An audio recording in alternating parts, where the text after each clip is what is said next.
Hello from Wroclaw in Poland, where we have lots more archery action coming your way. It's the World Youth Championships, and it's the compound medal matches for the under-21. So I'm Alec Wilkinson. With me in commentary is former world number one Nikki Hunt. Plenty to look forward to, Nikki.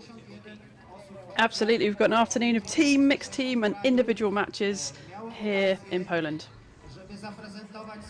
So a total of 537 archers from 58 countries at these championships. But in this afternoon session here in Poland, we have archers from 9 nations contesting the under-21 medals over the next few hours or so. So the scene is set in this city that is used to hosting numerous big sporting events, and these World Championships were to be in Australia, but because of COVID, Wroclaw stepped in and offered to carry that mantle for the Australians, and that's what they've done, and they're putting on a great show so far. We've enjoyed the under-18 medal matches already today, so now we move on to the juniors, the under-21s. A full programme of team medal matches, the women's, the men's, the mixed, before we move on to the individuals in the women's and the men's. No fans allowed into the stadium, unfortunately, but plenty of archers and the other teams who are not in the medal matches have come out to support those who are. That's actually created a pretty good atmosphere. And so we are about to get underway, the bronze medal match in the women's team event. It's Turkey against USA. Turkey on the left there with the white tops. USA just taking their position on that right-hand side. On target number 1, representing Turkey, Songul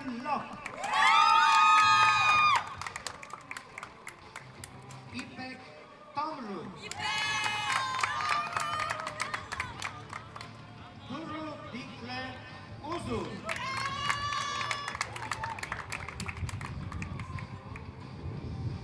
on target number 2, representing United States of America, Madison Cox, McKenna Proctor, Anna Scarborough.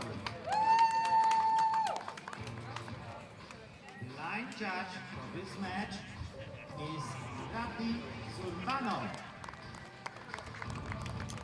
So if you're new to the women's team compound, it's, as you can see, 3 archers on each team, and we will have 4 ends of 6 arrows a team.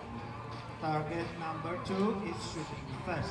2 teams alternate, so America will go first. They will fire their 3 arrows, and then it will be the turn of the Turks, and then we repeat that process again.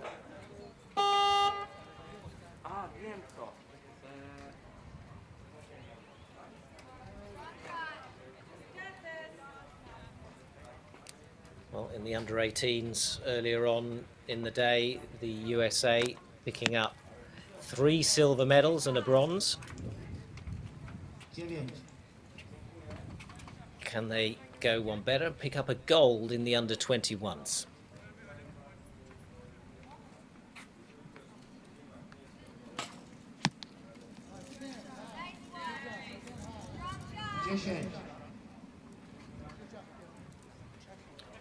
Anna Scarborough now with the USA's 3rd arrow.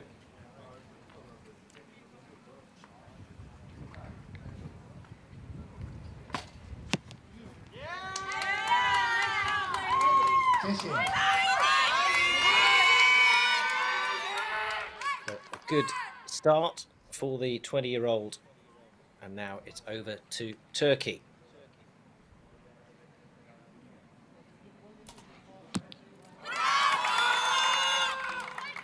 Tomruk with a strong start, a 10 for her.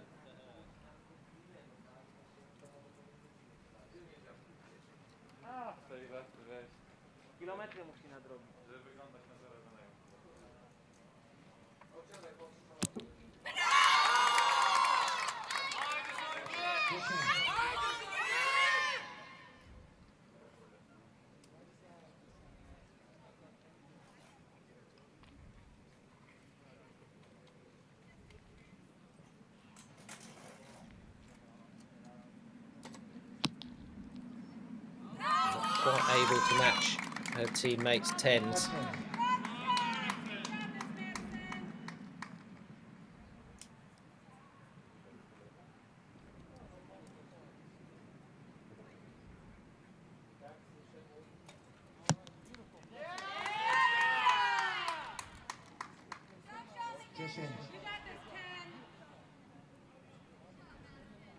Hear the encouragement from the stands, not just from the coaches behind the teams, but from their teammates as well watching.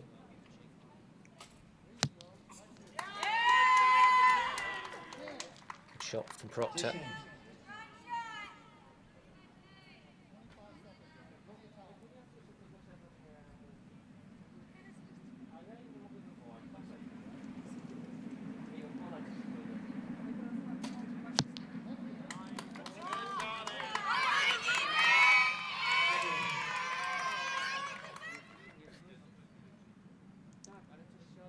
So it's 57 for the USA.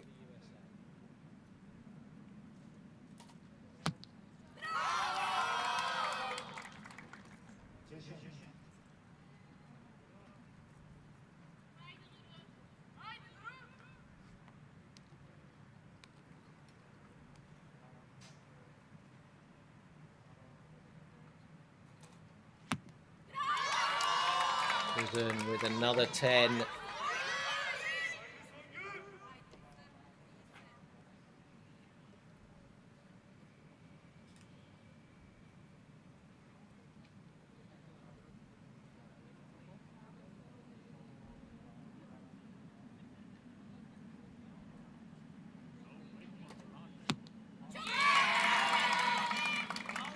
That makes it 10 as well. So a good start for Turkey. We'll wait for confirmation of those scores.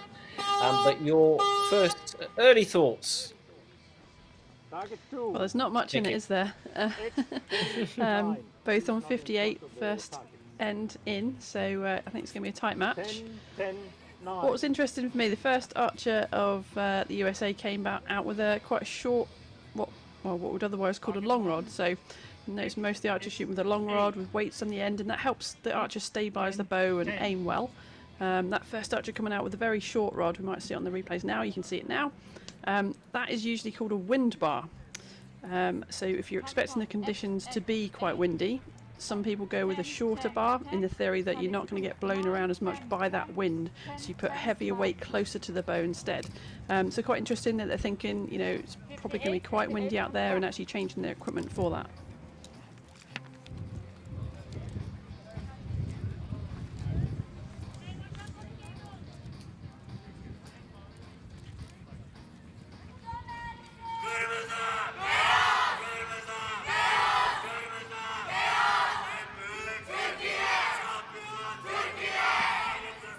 So I have them as all square after the first end, with Turkey registering 5 10s.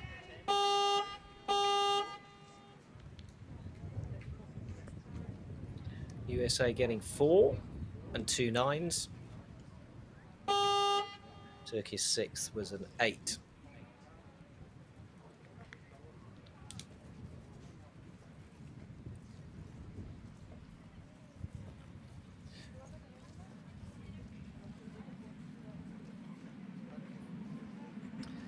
Madison Cox going first again.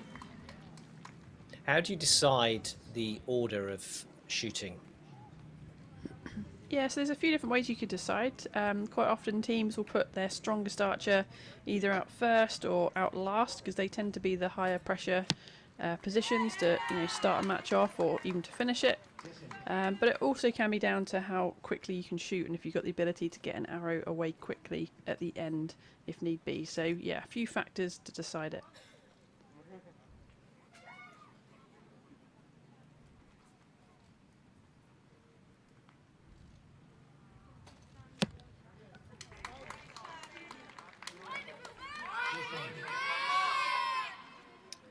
A smile and a sigh of relief from Anna Scarborough.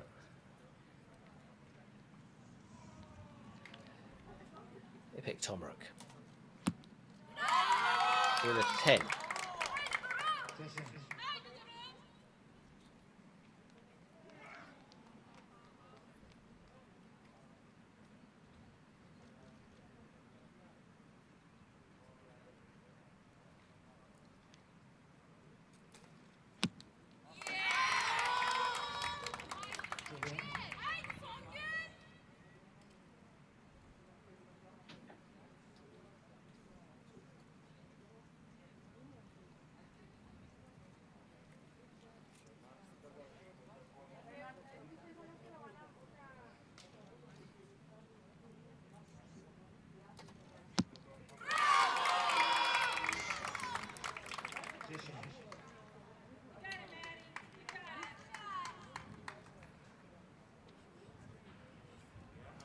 Locke was the only one to have dropped any points for Turkey in the first end.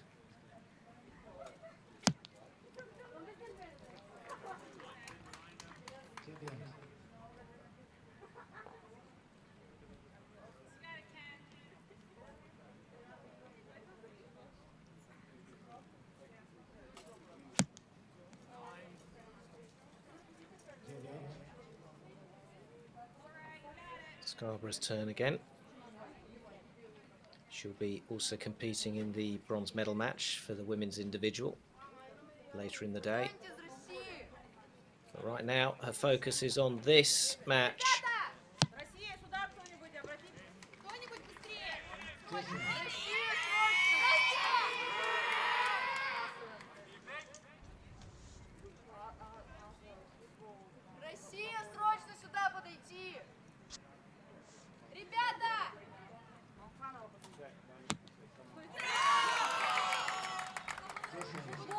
Excellent arrow from Tomruk.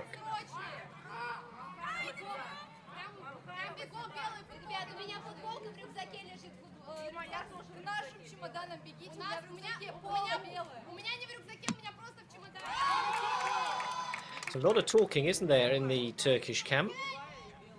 I think that's coming mostly from the crowd. Yeah, we can hear a lot from the crowd. Perhaps talking their athletes through it. Sometimes they want to hear particular words or phrases that help them make the shots.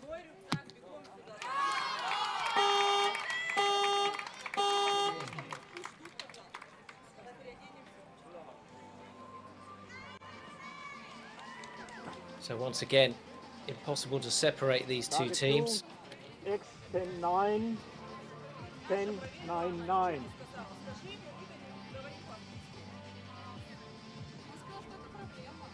Chapter 1, X10-9, X9-9.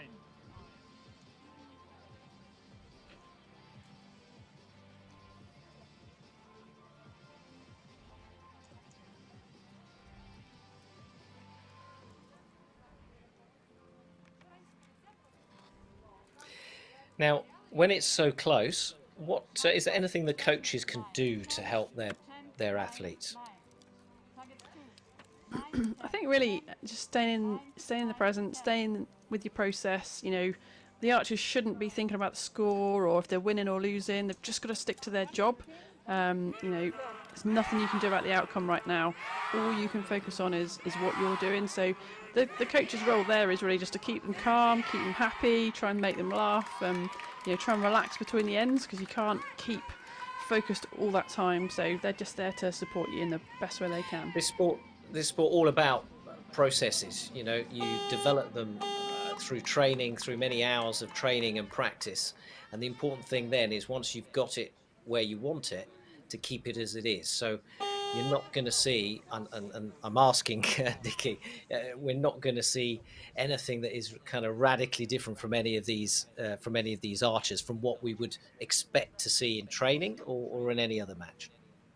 Yeah, exactly. So, you know, everything you practice in practice, exactly the same when it comes through to competitions. You've got to practice every element of the shot, whether that's your mental program, so what you're thinking about as you're shooting, that kind of thing as well. It's important you're practicing all of that, not just hoping that it will be there when you come to competition.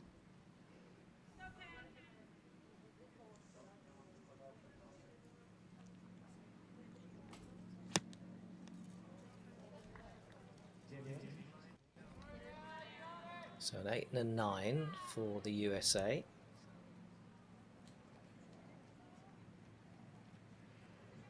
this first set of the third round, third end rather.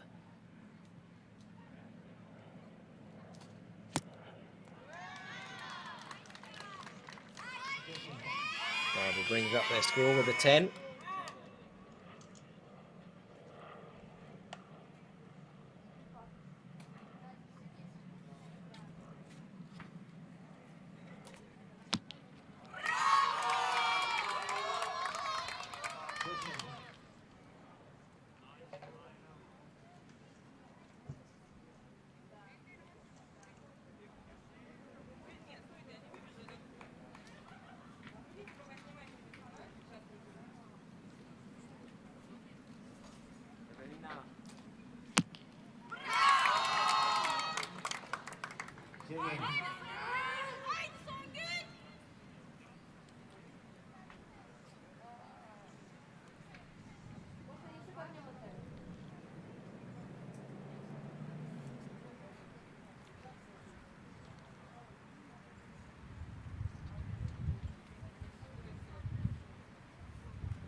I think they're getting hit by the wind, and we've seen this in previous matches where you're getting arrows to the left. I think some gusting around the venue. That is the error we've seen so far through these finals. Yeah, the wind conditions have been changing through the day. Started quite calmly, then they got stronger, then they calmed down again during the under-18s medal matches, but now we have a bit more breeze as the USA get another 10.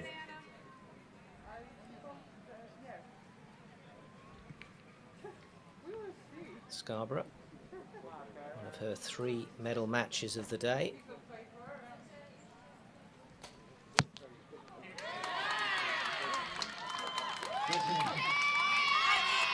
A smile from her, job done this time.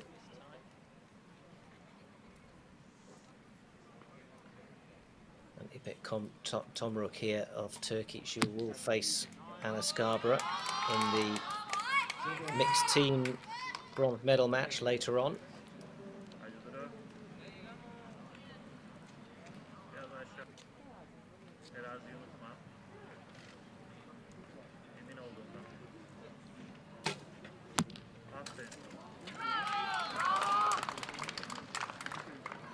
Aşın. Hadi 10 saniyemiz var. Ortada kal. 5 saniye.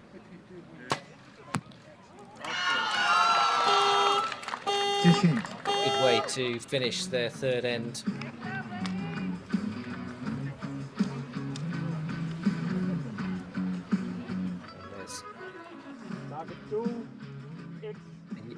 The USA arrow that they need to double check.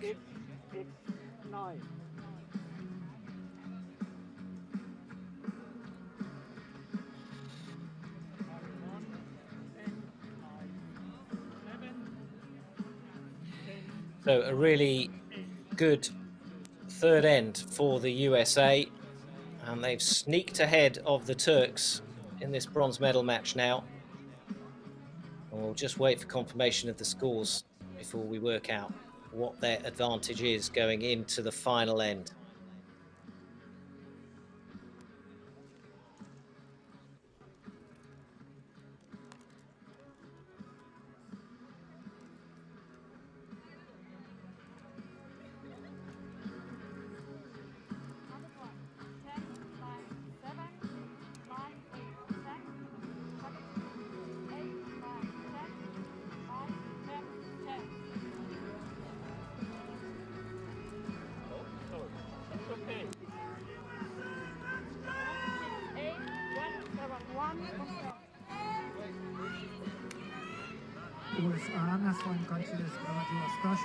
So 171 to 168.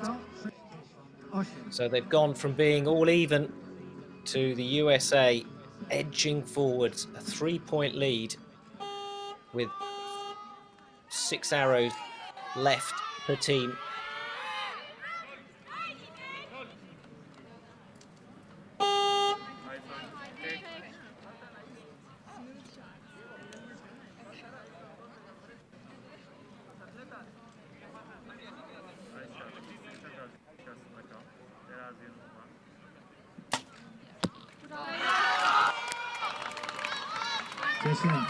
Thinking about your coaching tips, Nikki, I mean, it makes life a lot easier, doesn't it? If you're not worried about the score, if you're just thinking about repeating your perfect process as many times as possible. Exactly right. You can't control the outcome. You can't control what the other team's going to do.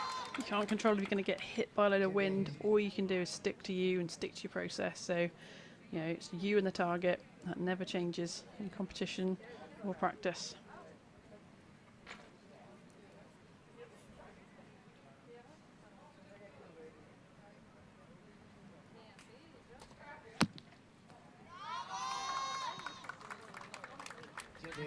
So that looked like a 10 and 2 9s for their first 3 arrows.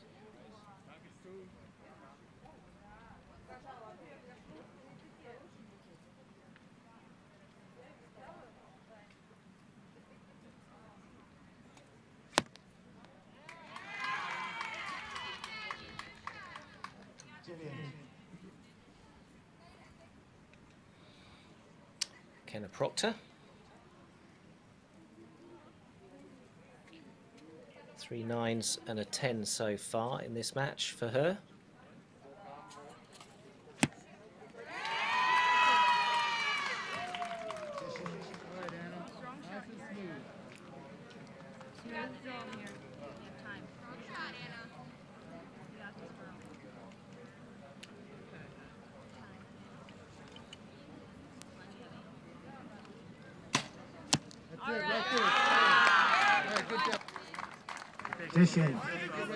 But the wind has eased for the latter stages of this match.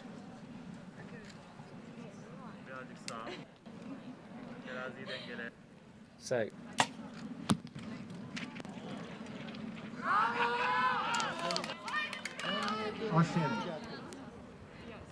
Turkey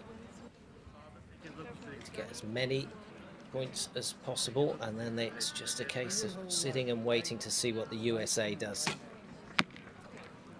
Ooh. Disappointment for Özun.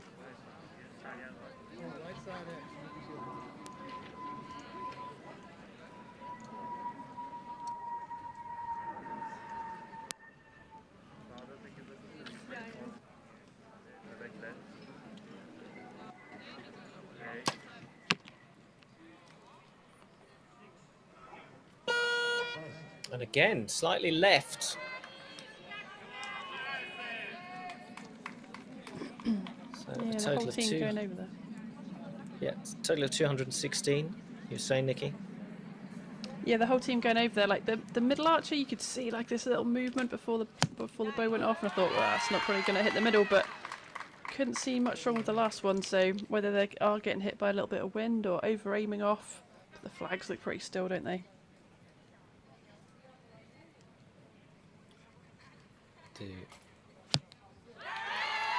No evidence of a left bias on the American shots. Final arrow for USA. The match is theirs. And that seals the deal. Anna Scarborough of the USA fires the last arrow and takes those final points to give the USA victory in this bronze medal match. So Turkey sadly go home empty-handed. Worst position of all, isn't it? 4th place. But for the USA, it's celebrations for that bronze medal.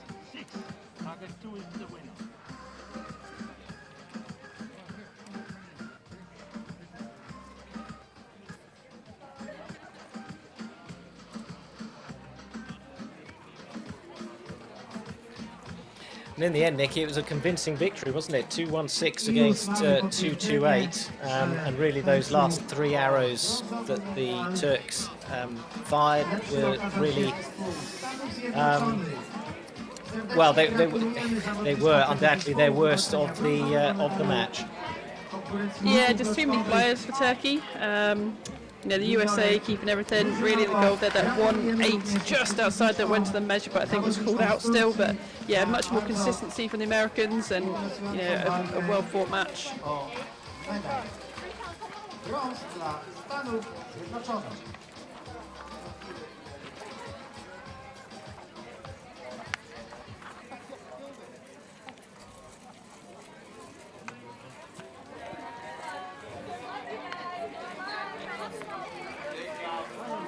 We'll see these women again, not all of them, but many of them will be competing again in other medal matches later on in the day.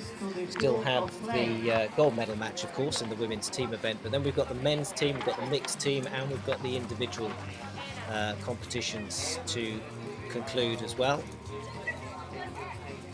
So plenty of archery action for the rest of the day, as the teams come and go from the grandstand to support their archers down in the field. Up next is the gold medal match in the women's team event. It's Russia against Mexico in a few moments. Welcome the athletes to the field of play for the compound junior women's team's gold medal match. So the Mexicans coming in first to the arena. They're closest to us with the green sleeves. On target number 1, representing Russia, Yekaterina Rumyantseva. Nika Smetkova. Our first medal match with a Russian team at the World Championship. On target number 2, representing Mexico. Astrid Alanis. Mariana Bernal. Daphne Quintero.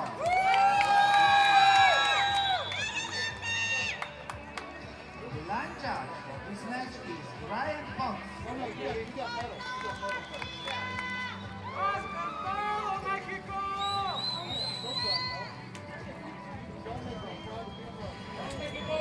So it's Russia against Mexico. Mexico picked up a gold medal in the women's individual in the under-18s earlier on today here in Poland. And missed out on a bronze as well in the mixed.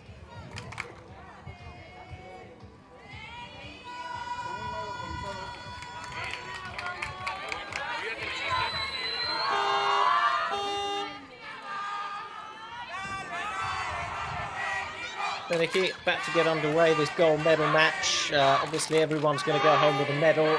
What do you expect from these two teams? I think we're going to see a good tight match. Like I say, conditions look pretty good out there, so yeah, let's see who can defeat the other team and become a world champion. Daphne Quintero of Mexico goes first.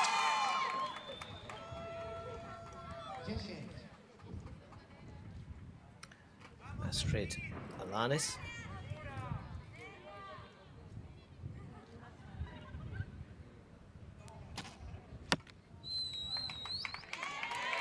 Big movement of that front arm. She knew it wasn't right when it went off. Tried to correct it, but there's not much you can do.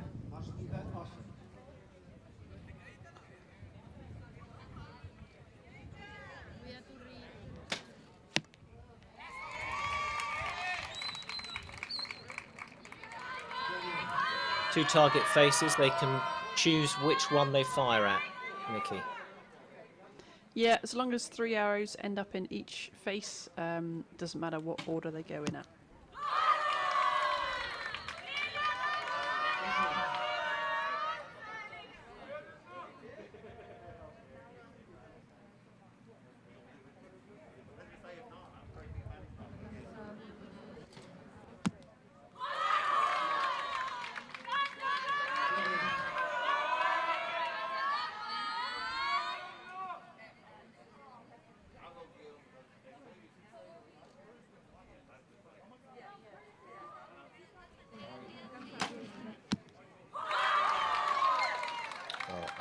excellent opening round from the Russians.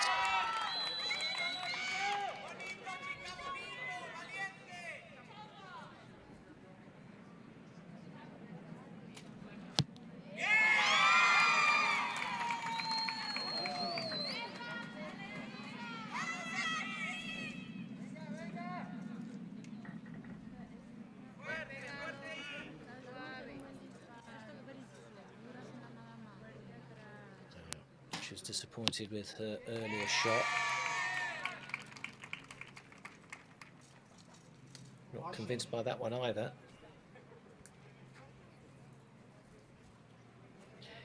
Now, how do you help one of your team members come back if you can see they're having a few poor early shots? I think like trying to just keep perspective of the situation, because when you're in that kind of intense pressure, your brain's almost going to fight-flight response, and I think just trying to keep perspective of, we're just shooting bits of carbon into a bit of foam, just trying to bring them down, trying to relax them a bit. Make it sound easy. Lilia Ulyanova with her second arrow of this first end.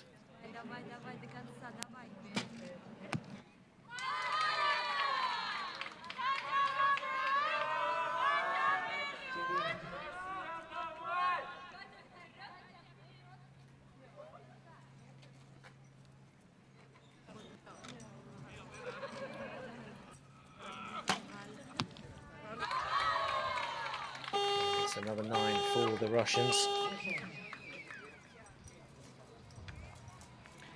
So we await a check of, well, certainly of one of the Mexican arrows. They look pretty close, whether it's a 7 or an 8. We shall have to wait and see.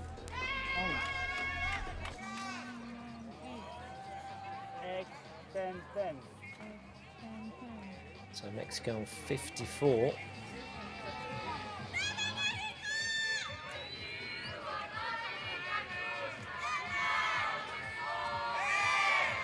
Russians on 57. We'll wait confirmation of that.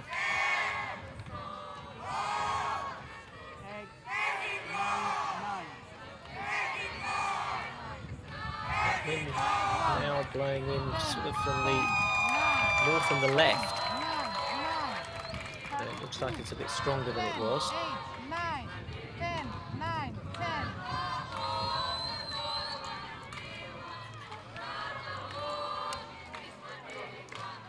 57, 56, confirmed. I heard them say 57, 56. Yeah, I think that one arrow was pushed up there, the 7 to an 8, but I wasn't convinced there was another one on there.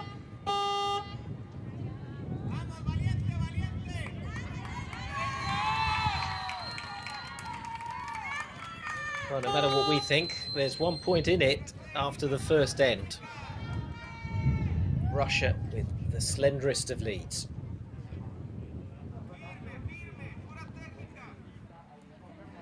Quintero opens again for Mexico.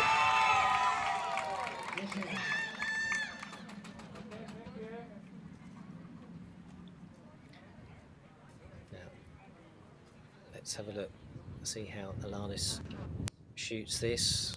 She had a shaky first end.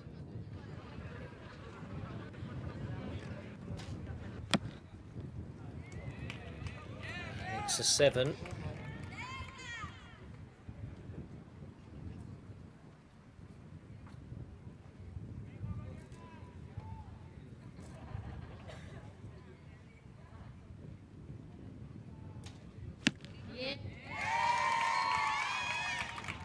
Jason.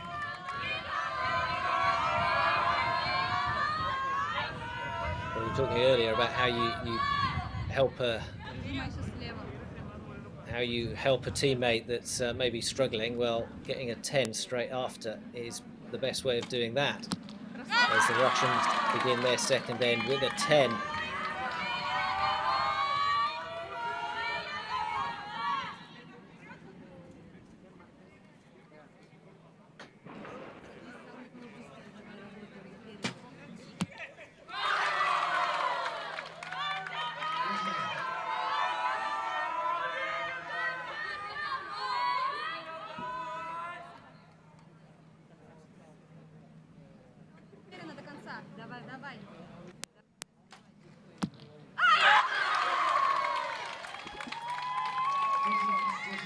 Now at this event, there's an under-18 competition and an under-21. Are they firing this with the same sort of equipment, Nikki?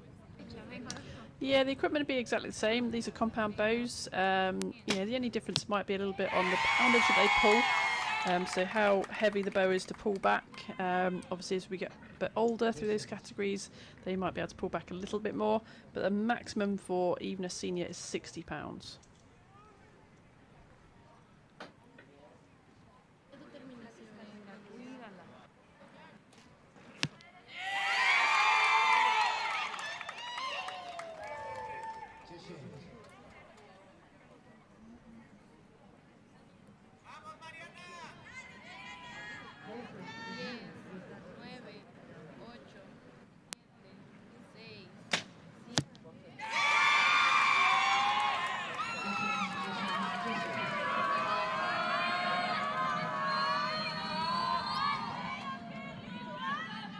Excellent response from the Mexicans. So the Russians with 3 10s with their first 3 arrows. They're going to make this a perfect score.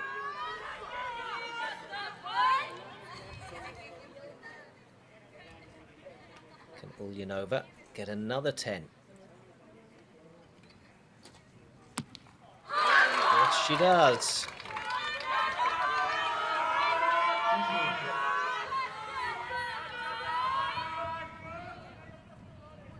So 10 for 60 in the second end. Yeah, just misses out with a 9. So 59 for that second end. Target 2, X, 10, 7.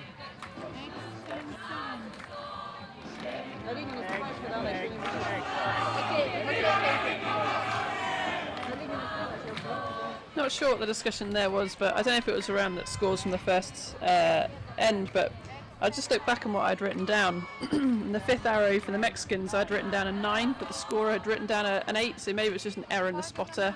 I don't know if Russia were questioning that just then or not, I'm not sure, but I think it was just a spotter error. 5th arrow, the first end being a 9 rather than 8, just an error from the spotter maybe.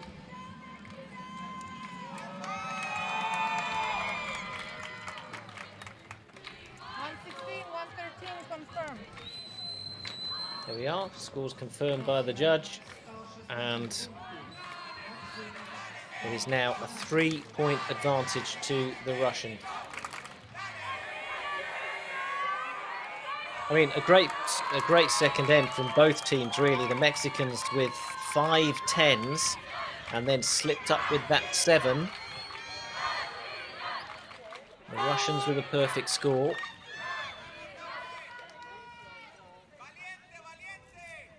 Kind of feel that it's Astrid Alanis who goes second for Mexico that's just got to raise her game to keep her team in this.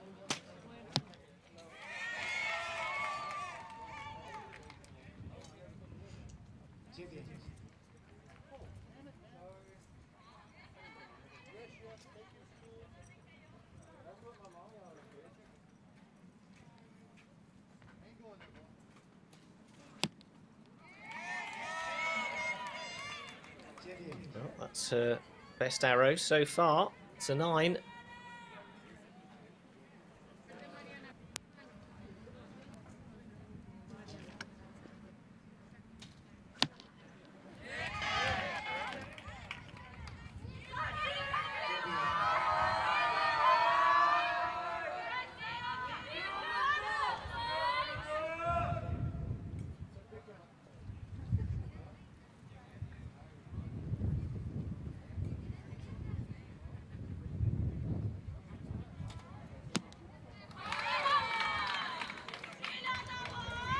I think again the wind having an impact there. You can hear it on the microphones, blowing a bit harder.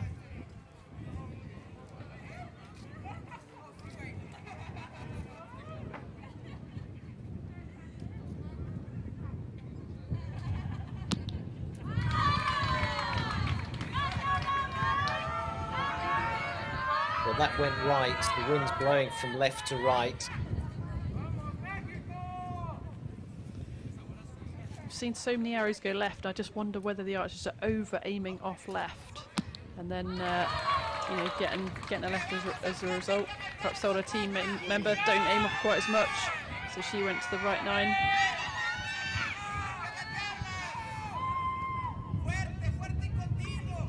So the Mexicans got 3 9s with their first 3 arrows.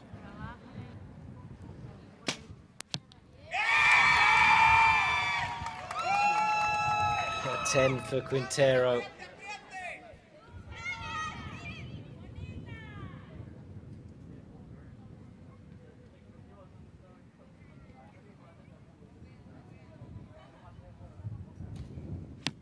There you go, Alanis, another 9 for her.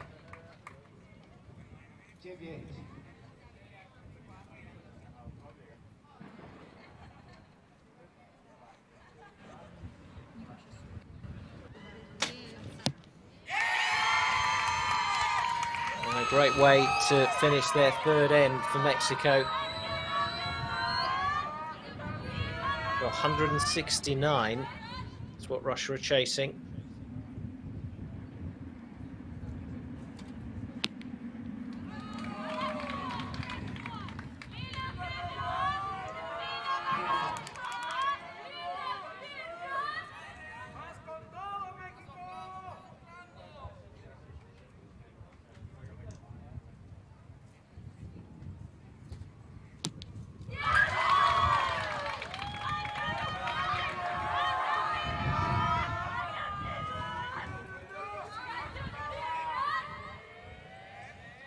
So final arrow of this 3rd end.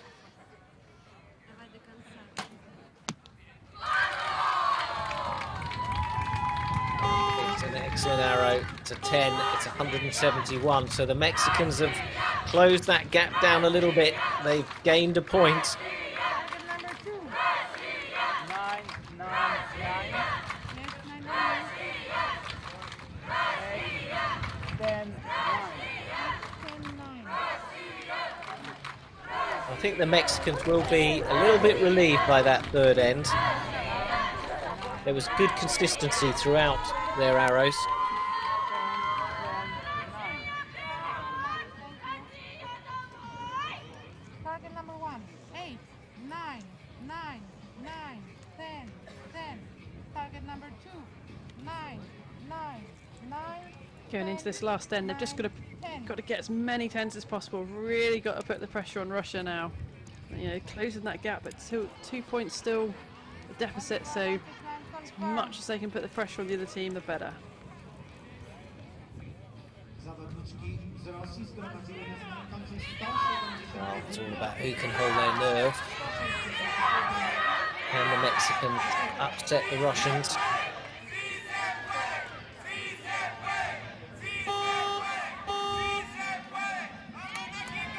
Alanis coming into form at that 3rd end. I'm sure she'll be relieved about. She seemed pretty unhappy up to that point. So here we go then, the final and deciding end of this gold medal match. At the moment, the Mexicans are in silver medal position. Can they gain 2 points on the Russians? Well, you can't do better than that.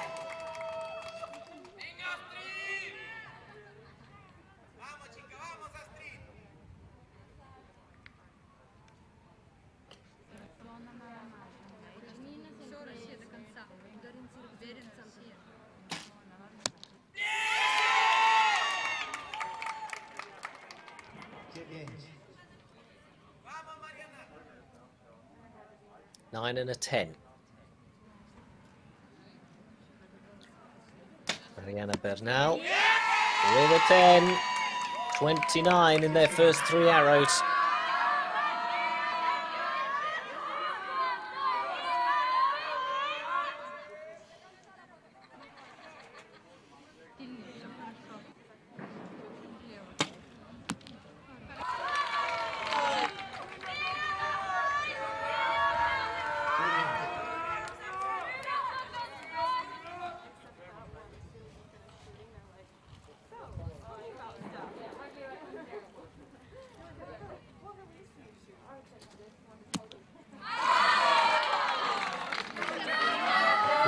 so far for the Russian.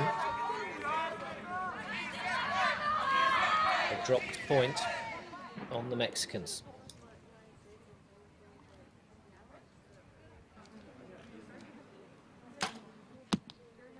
And another 9, so 3 9s. 27 to 29.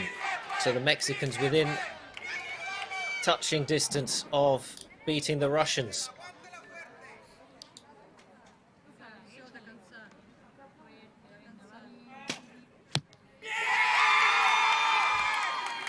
Quintero just soaking up the pressure.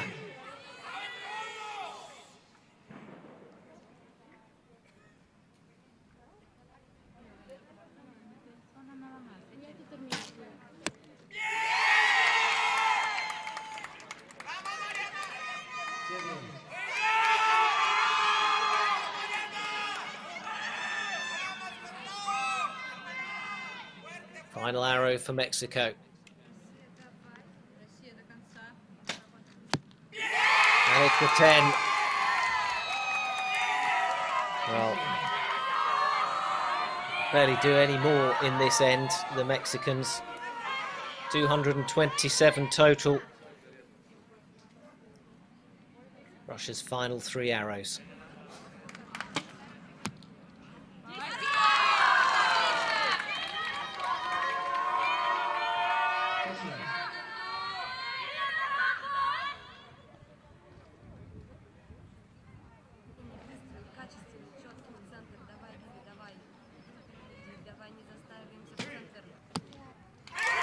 From 8.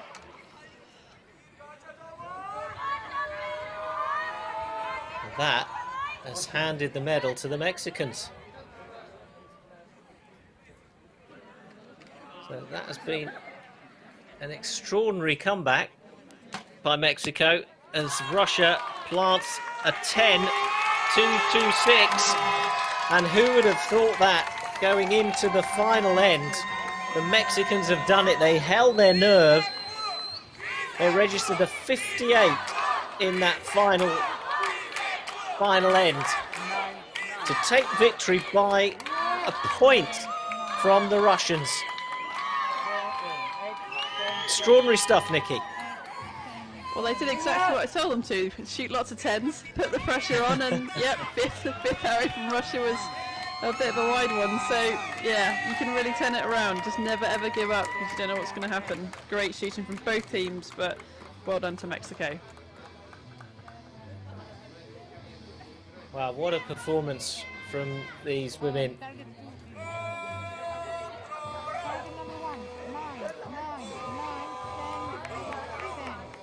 Who were 3 points down after the second end. They clawed their way back in the third end to be 2 points back, and then overturned Russia's lead to win it by a point, 227 to 226, and the Russians take silver, Mexico take the gold.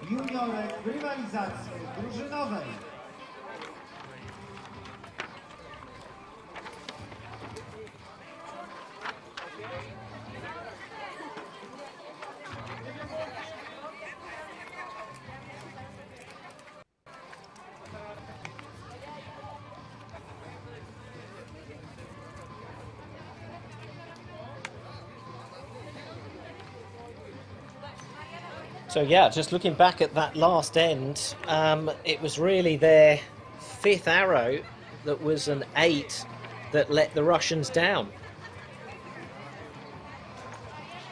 So the Russians getting 3 9s, 2 10s and an 8, whereas it was 4 10s and 2 9s for Mexico in that final end, and that's what helped them overturn the deficit. So victory for Mexico in the women's team compound event, and we will have the medal ceremony next.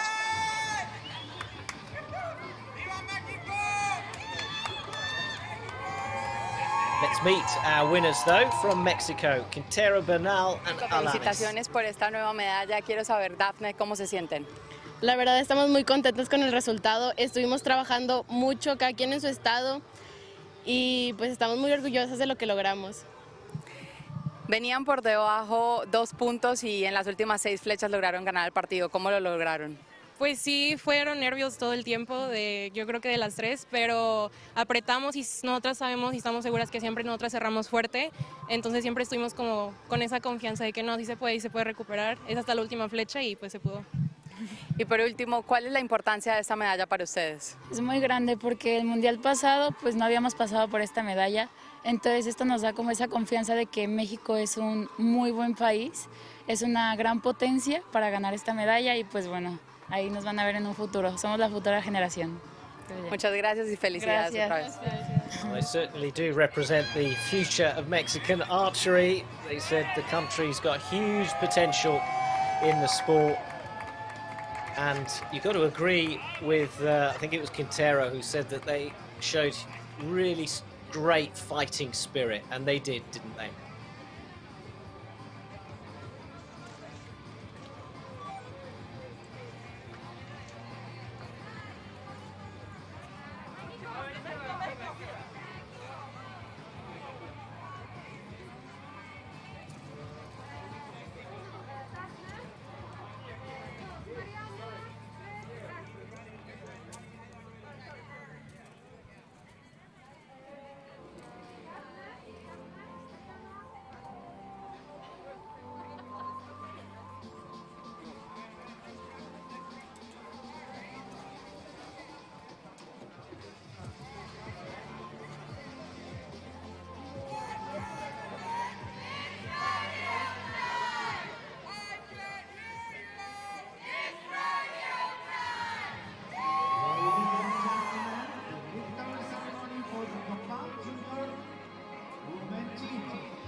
So we welcome our medalists to the podium for the first of the medal ceremonies in the under-21 age group.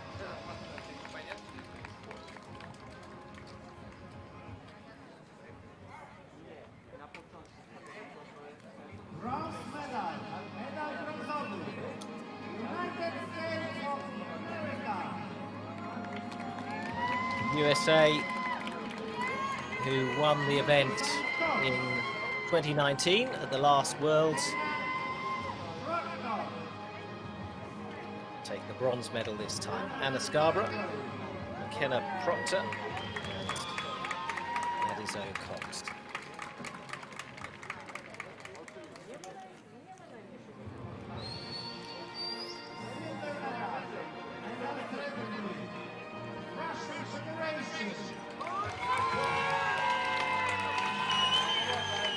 Silver for Russia, well done to them. Just picked at the post by the Mexicans. Nika Snetkova, Ekaterina Rumyanseva, and Lilia Ulyanova.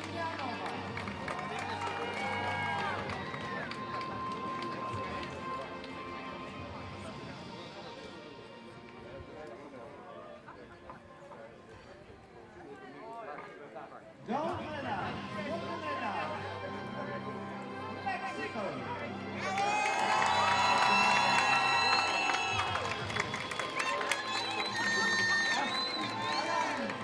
Our gold medal winners then, the winning team, women's team in the compound for the under-21 juniors are Mexico, Daphne Quintero, Mariana Bernal and Astrid Alanis.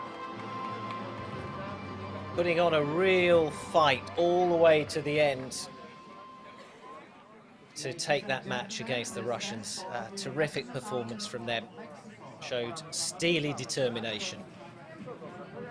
A well-deserved gold medal.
Ladies and gentlemen, please give a warm round of applause to our athletes.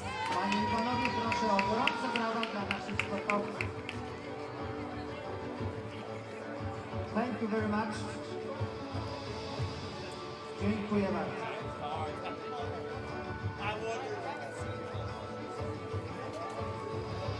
So congratulations to Mexico, who win that gold medal for the women's team event. And coming up next is the men's team compound bronze medal match, and that'll be followed by the gold medal match. Turkey, Mexico, USA and Denmark all involved in those finals.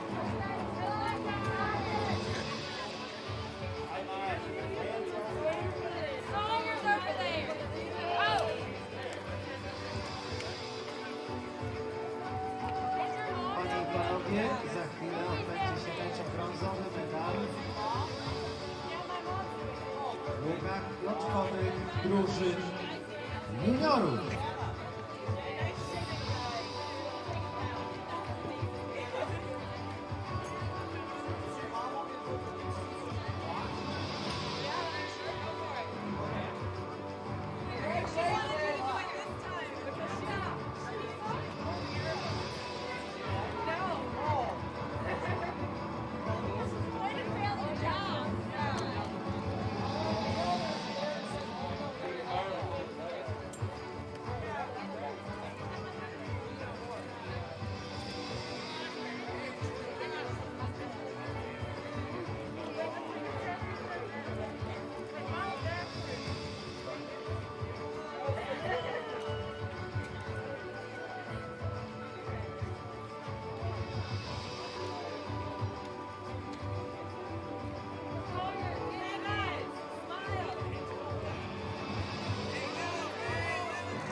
Please welcome the coaches and judges to the field of play.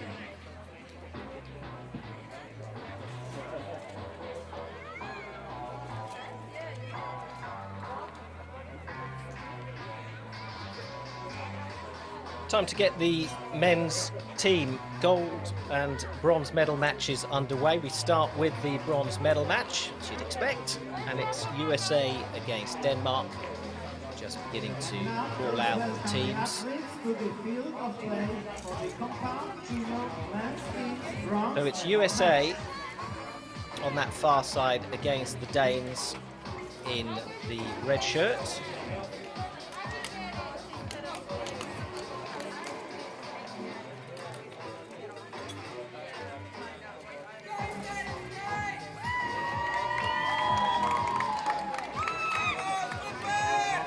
Number 1, representing United States of America, co-president.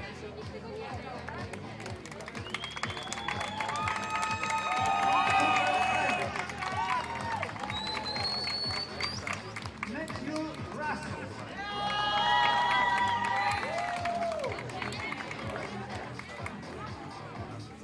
On target number 2, representing Denmark, Rasmus Gramsen Andersen, Christopher Berg, Matthias Fullerton. The line judge for this match is Rati Zurbano.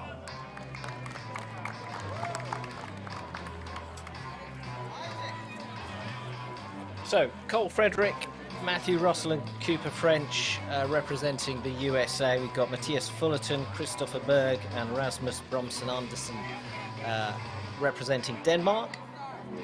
It's Denmark's first appearance in a medal match at these World Youth Championships. this year, that is, of course. Going back many years with a real pedigree in archery success.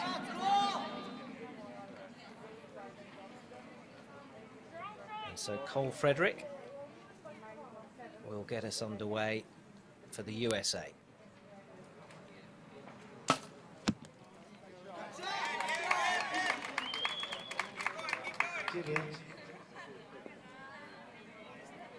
Now, Nikki, we've seen obviously the women's finals. Are the men, is their style, is their approach different?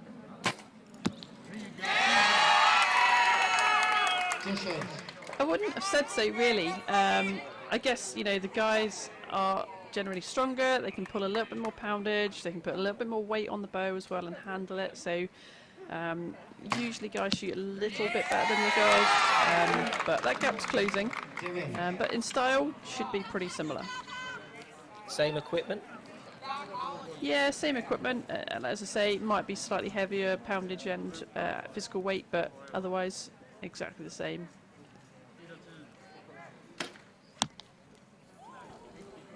Draw length can differ. Men are a little bit taller, slightly longer arrow. So small differences like that, but essentially it's all the same.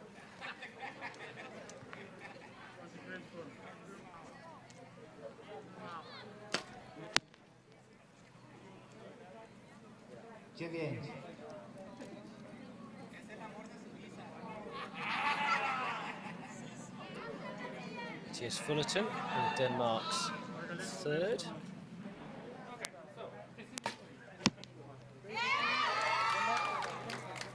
Just a reminder, it's 4 ends of 6 arrows. Teams alternating every 3 arrows.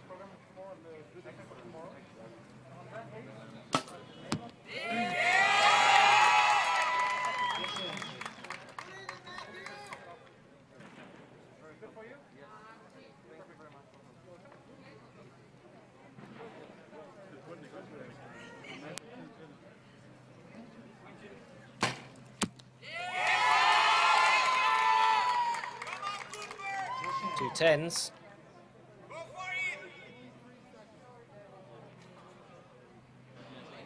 That's their third of this end, third 10 so far. And that 4.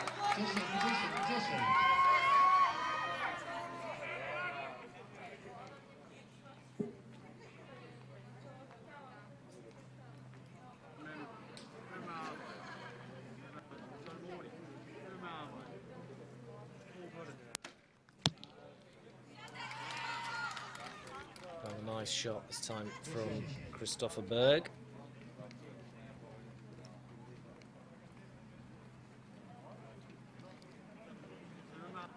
Now, Nikki, sunglasses or no sunglasses? That's the question. I've noticed most prefer to not wear any. Yeah, more archers now are wearing some sort of glasses like this, which have a colour filtered lens. I think the idea is that, you know, it's bringing out the colours so you can see the gold better.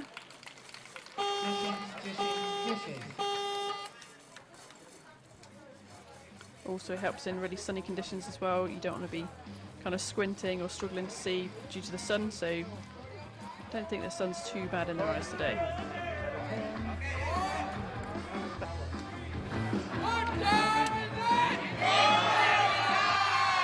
Let's see if Joy tackles that bucket. Joy should be It's a hot day in Wroclaw today, 27, 28 degrees. And that breeze, although it's been difficult for some of the matches at times, at least it does bring a bit of cool relief. You're down there in the field, the pounding sun.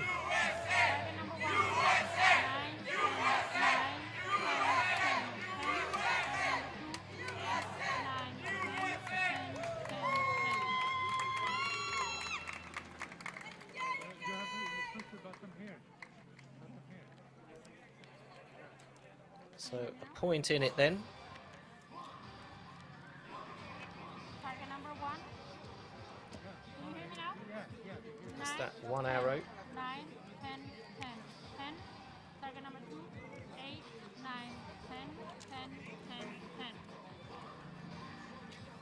So I think they've given that 9 as a 9.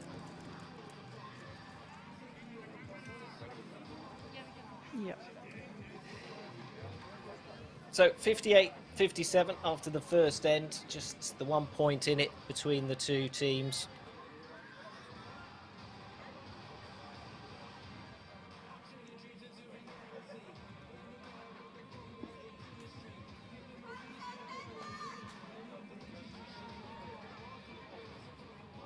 Denmark will shoot first.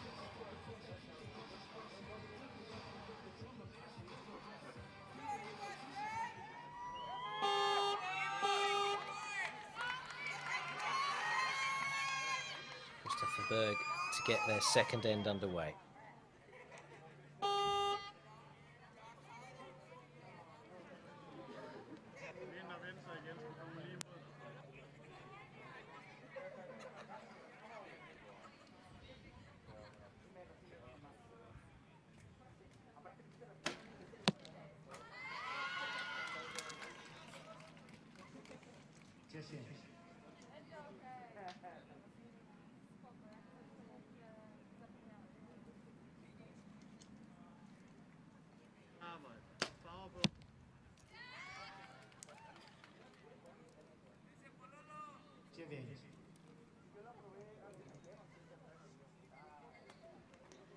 Matthias Fullerton, shooting third in the Danish team, has competed through the Senior World Cup circuit this year.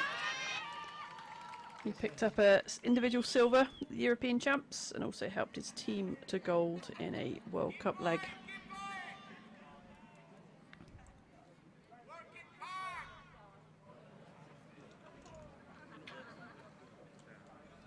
Yeah, you get an interesting mix of experience, don't you, at this under-21 level. We did have, I think, 7 Olympians in total starting this championship. We'll be seeing a couple of them in the medal matches over the coming weekend.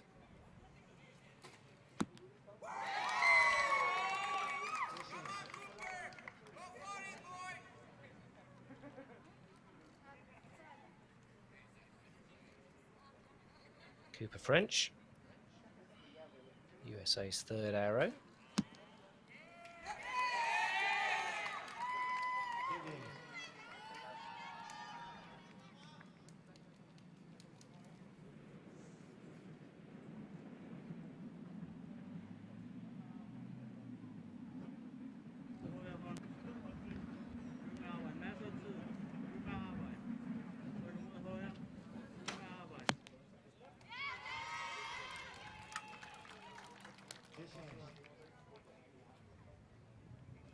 But is there anything you bring, having that extra experience, to an under-21 competition? You know, if you've been battling it out with the seniors, I imagine it's a case of confidence.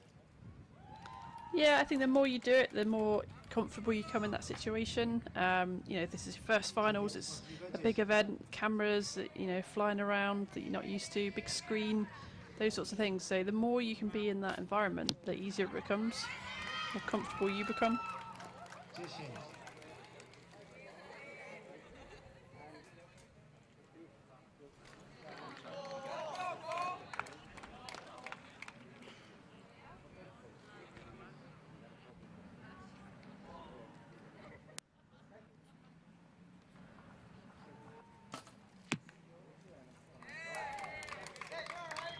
The USA chasing Denmark's 116 after 2 ends. 2 more arrows for the Americans.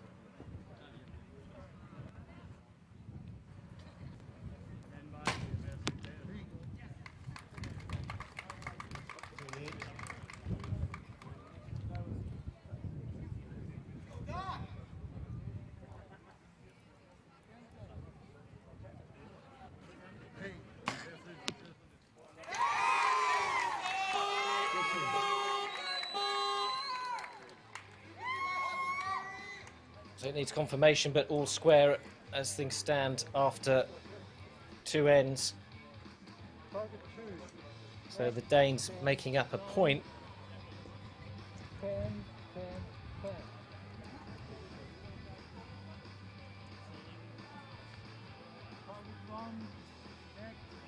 And Nikki, lots of sports have, got into the importance of nutrition and fitness and so on. Where does it sit within archery? The importance of nutrition, what you drink, what you eat. Is it a big deal? Yeah, I think people are starting to understand and realise that more and more over the years. Particularly hydration. In climates like this, where it's high 20 degrees, you've really got to keep drinking. If your hydration is poor, your concentration goes down. You're more likely to make a mistake. So, most archers drinking regularly between ends, and like nutrition as well. Again, I think more people are realising the importance. More and more people are stacking more weight on these bows, the stabilizers, the long rod out the front, the side rod. You can see stacks of weights on there, and like the stronger you are, the heavier bow you can handle and keep it still and make it work for you. If you're putting too much weight on, you can't handle it, it's not going to go well. So definitely don't do that. But yeah, it's certainly kind of catching up now. So an update on the score. Denmark now a point ahead on 116.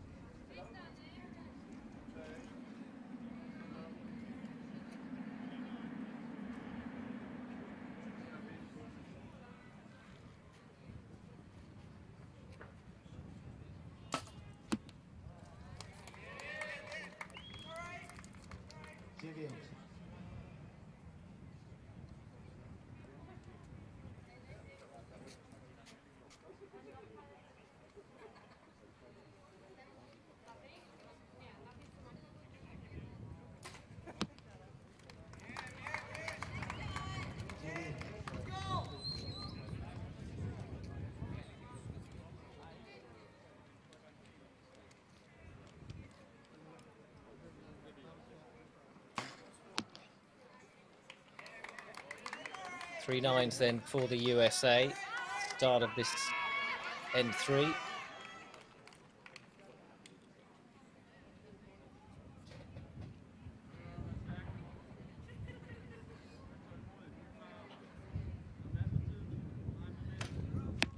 Remember, they are shooting against the clock as well.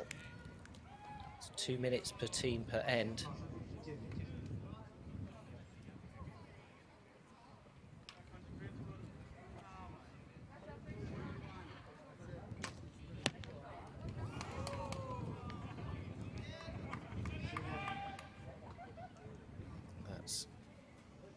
Denmark's worst arrow so far of this match.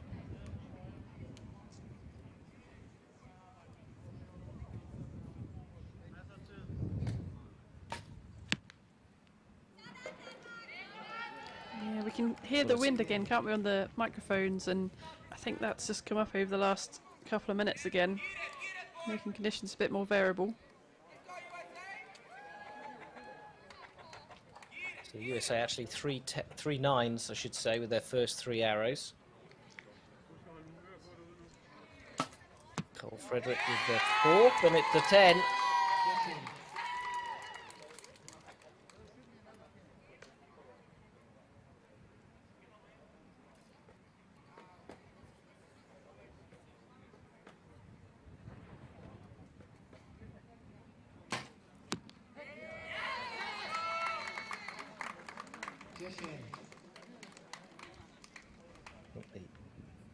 The USA saw Denmark's three arrows, an 8, a 7 and a 9, and they sniffed a chance to take advantage of that, and they have done. 3 10s.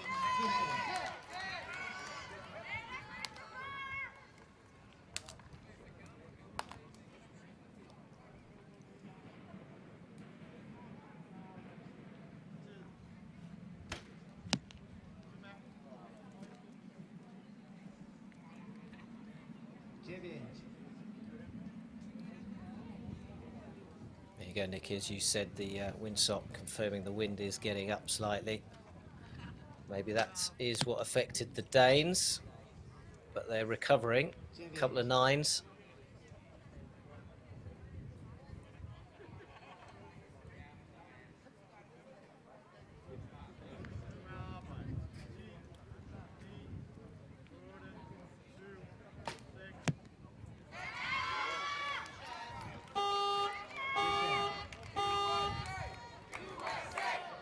28 with those final arrows for Denmark. A couple of arrows that need to be double checked that are possibly on the line. 9, 9, 7. Back, 9, 9. Yeah, it's that 8 for Denmark that they're having another look at.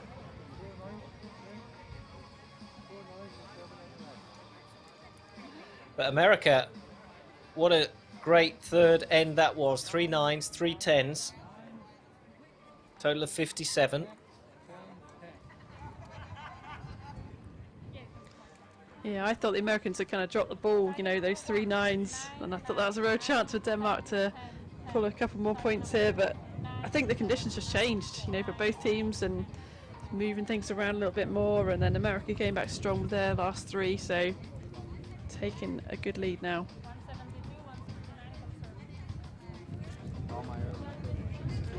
They have, it's could be a 4-point lead. We're just waiting to find out about that 8 or 9. It's gone with a 9 for Denmark, so 169 to Denmark, 172 to the USA. So the USA have gone from behind to actually take a lead of 3 points. So a pretty disastrous third end for the Danes. And now they have it all to do if they want to go home with a medal from Poland. Danes just have 6 arrows left now in this final end to see if they can overturn the USA.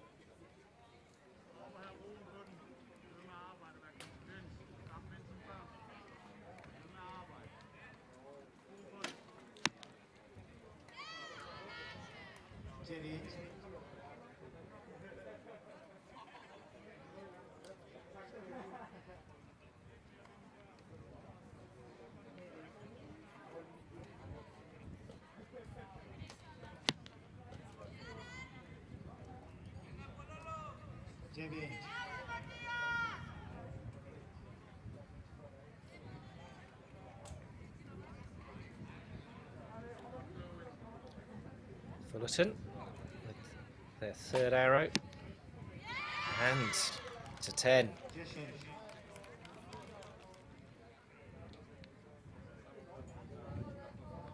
So 28 from their first 3 arrows.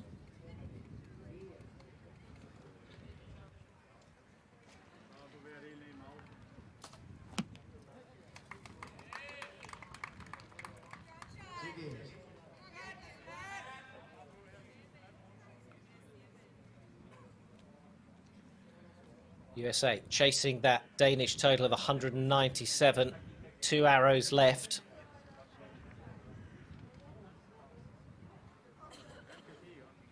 It's going to come down to that last arrow. Long hold.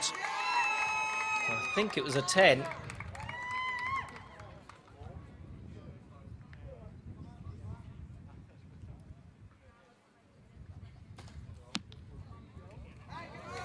So that's their 3.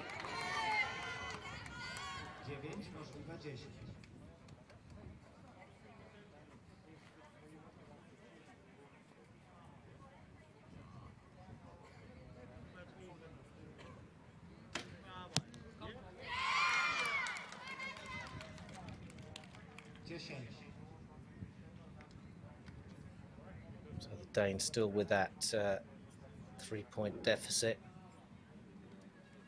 Their final arrows.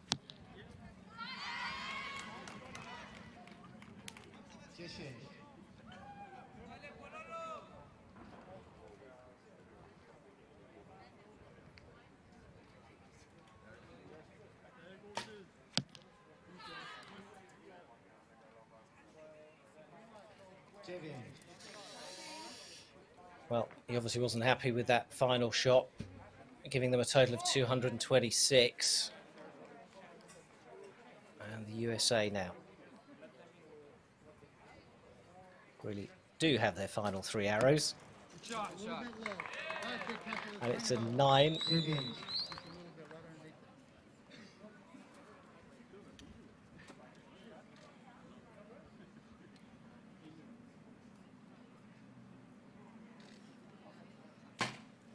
10.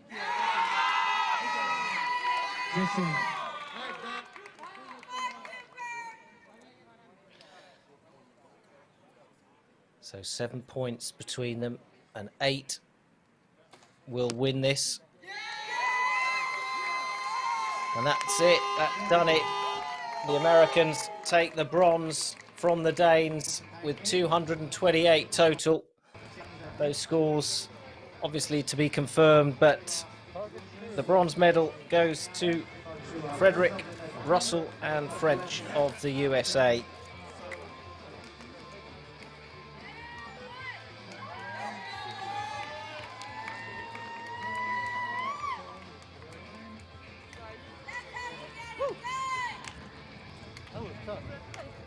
And in the end, Nikki, really, that it was that third end that made the big difference to the Danes. Even though they were upgraded from an 8 to a 9, it still saw an arrow, a second arrow of 7 points, and that just saw them slip. And the USA saw their opening at that point and took it.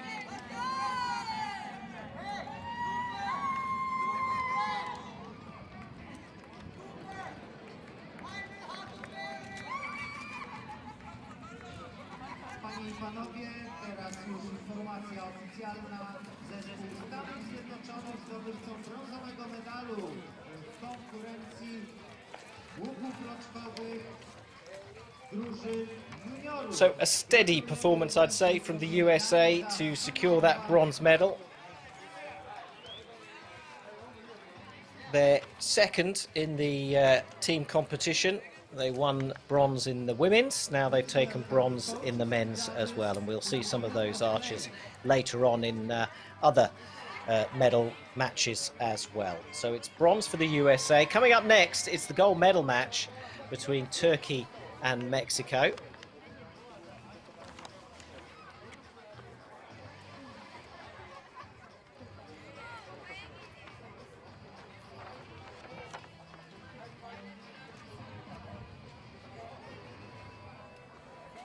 Now please welcome the athletes to the field of play for the compound junior men's team's gold medal match.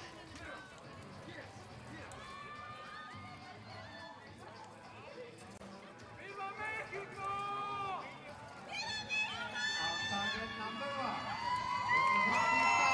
Representing The men's gold medal match in the under-21 compound team events. Turkey facing off against Mexico.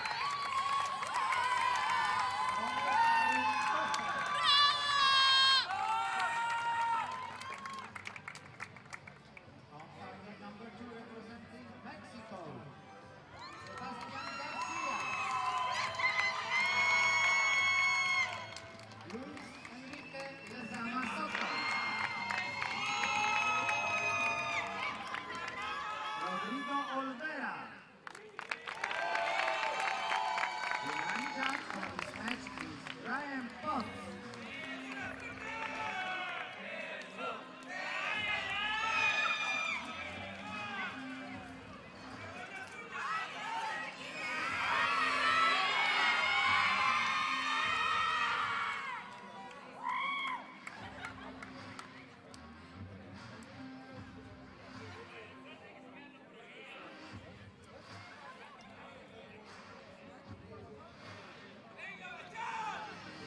So, Nikki, we've watched the bronze medal match now in the men's team, and as these teams prepare to begin their gold medal match, what in the conditions, how do you think the conditions that you've seen so far are going to affect this match? Yeah, generally, I mean, at the moment it's looking pretty still. We have seen gusts through the venue, so that's what they're going to watch out for, but if it keeps calm like this, then we should see a high-scoring match. That's a 10. What a way to start for Sebastian Garcia.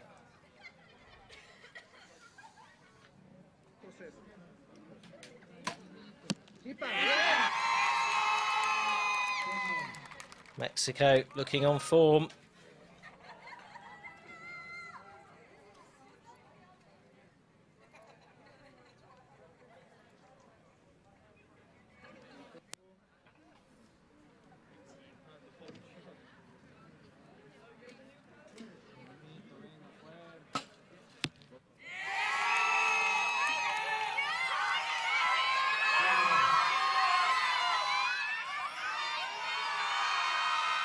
So a storming start for Mexico in this gold medal match. 29 from a possible 30. Over to Turkey.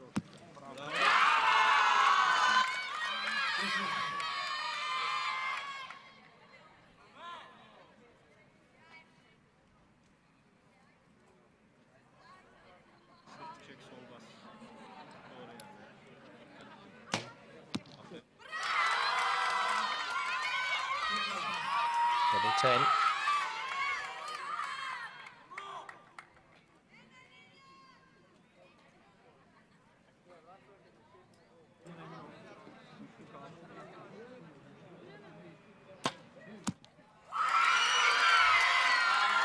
Wow, what a start from Turkey. But Sebastian Garcia to go again, a well-known face and a popular one at these championships, multi-youth world medalist.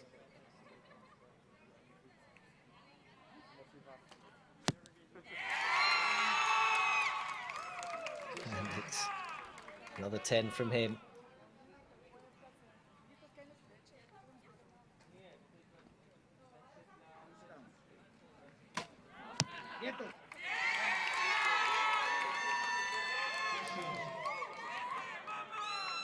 Both of the opening archers getting two 10s with each, or a 10 with each arrow.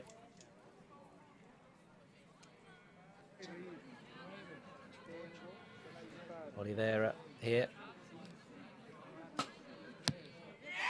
Got a 9 in the first arrow, 10 with the second.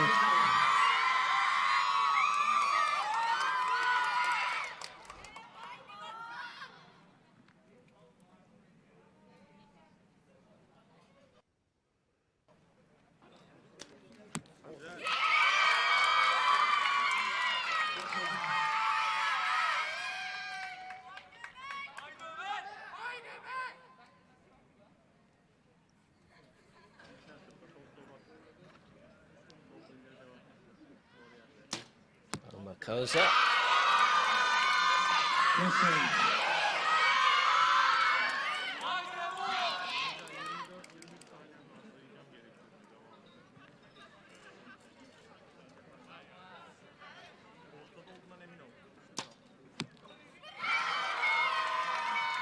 Wow.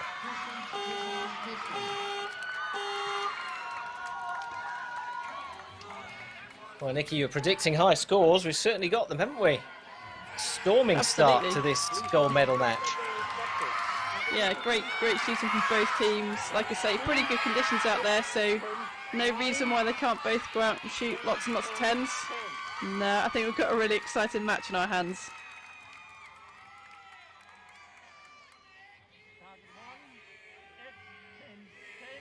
I mean, what a way for Turkey to start. All the 10s, 6 10s at that first end.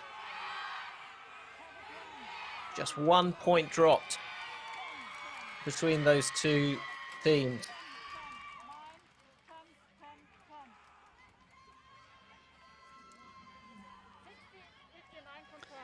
Got to remember these guys are shooting about 50 meters, which is, you know, your Olympic size swimming pool.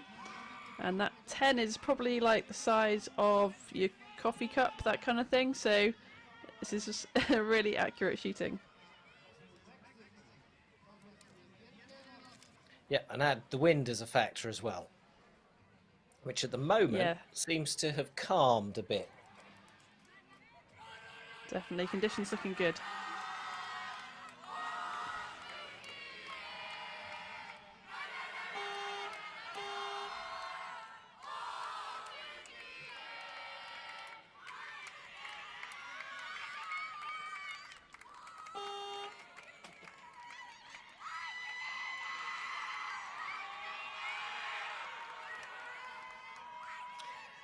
Well, like the Indians, the Mexicans have brought quite a large team, and they're certainly making themselves heard.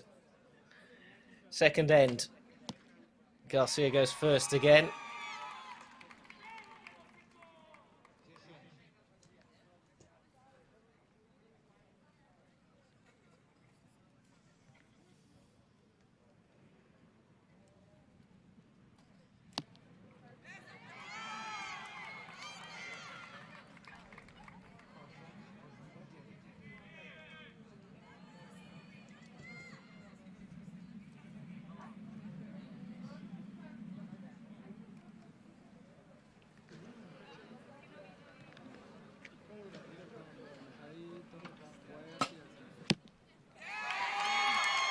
He took his time, but it was worth it.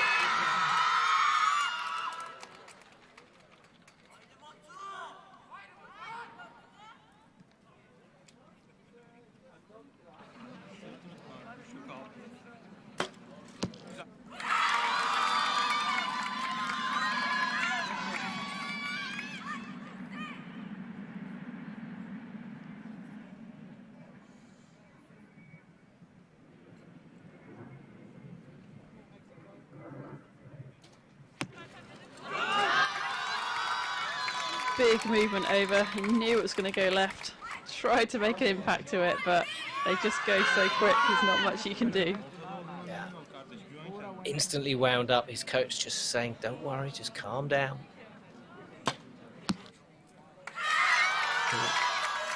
The early stages.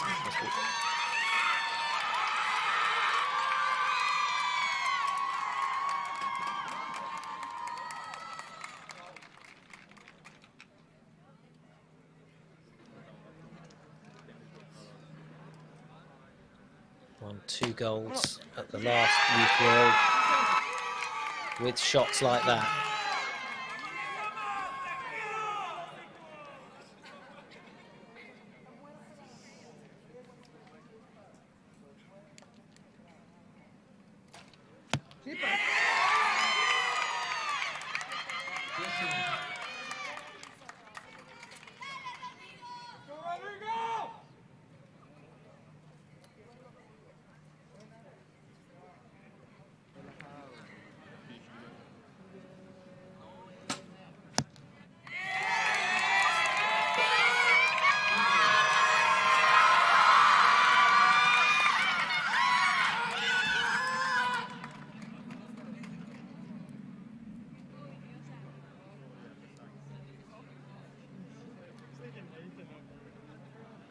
Turkey chasing 116 on this end.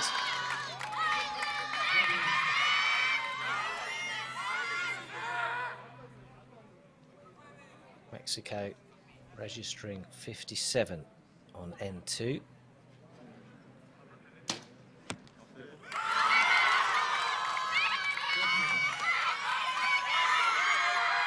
Toto, who was quite aggrieved by his last arrow, much happier now.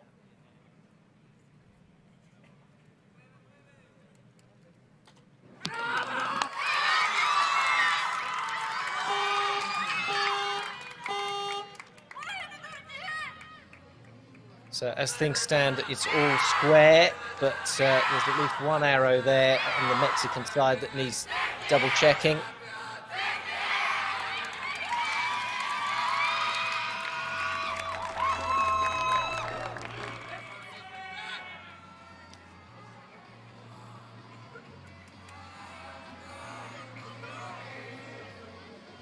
See Josh taking a good look. It's that arrow in the middle that he's looking at. 10, 10, 8, 10, 10, 9. So the 8 stands for Mexico. So their total was 57. 10, 10, 9. Turkey's been marked up one.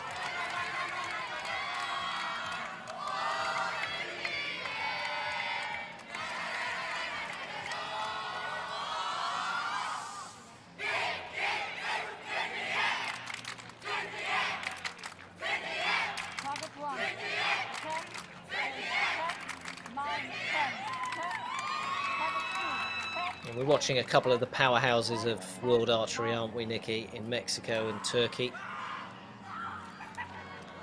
Yeah, some great scores.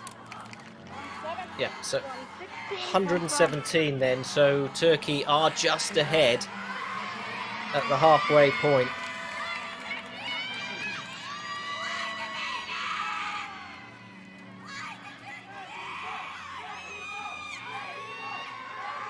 Yep, Nikki, we were talking about the strength in depth of these nations and the fact that they've got such strong youth teams coming through as well is a real warning to the seniors. Absolutely. I mean, Turkey have got an amazing programme based in Antalya, their main training centre, and yeah, lots coming through there. And obviously, Mete Gaza, Recurve Olympic archer, winning gold at the Olympic Games as well. So I'm sure that's spurring all the team on this week.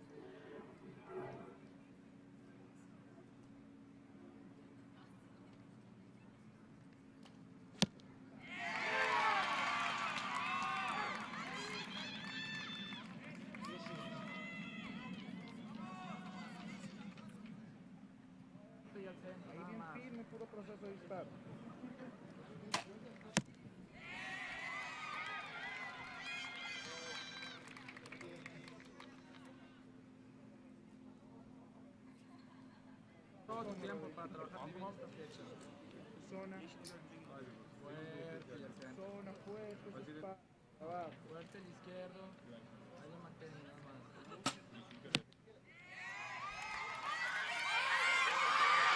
Garcia there helping out the younger members of his team.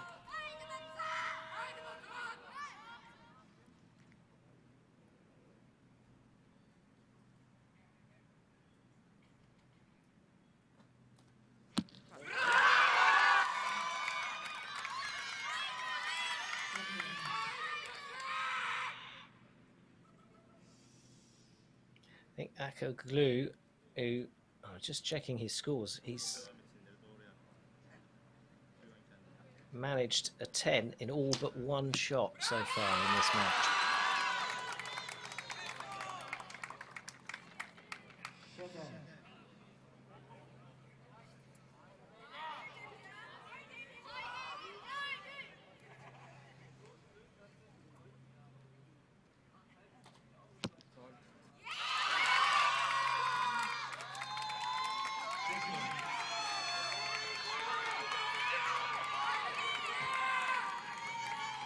Something clearly went wrong on that second arrow, but you know, I don't think it can be a condition problem. So I think they're just telling each other just to calm down.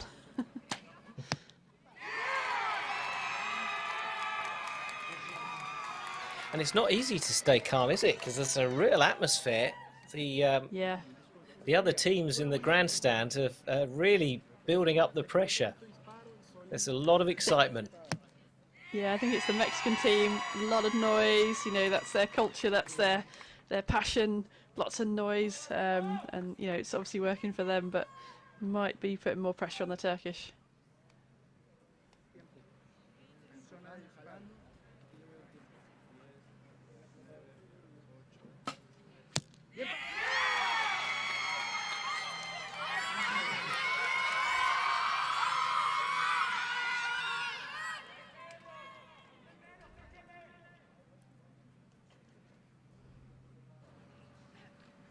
So a pretty good third end from the Mexicans.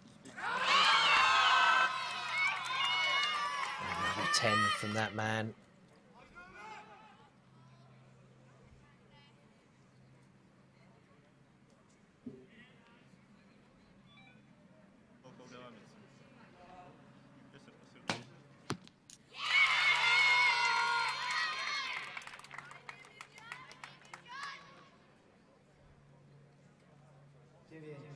So final arrow of the end for Hani, and looked like a 10.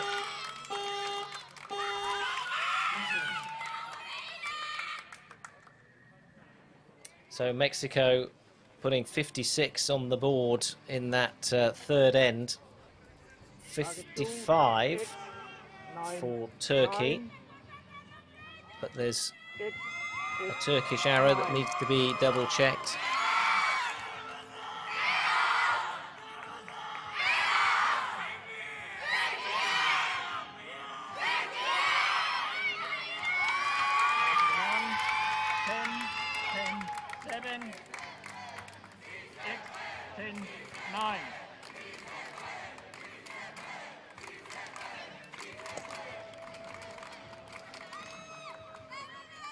That confirms we're all tied up at 172 apiece.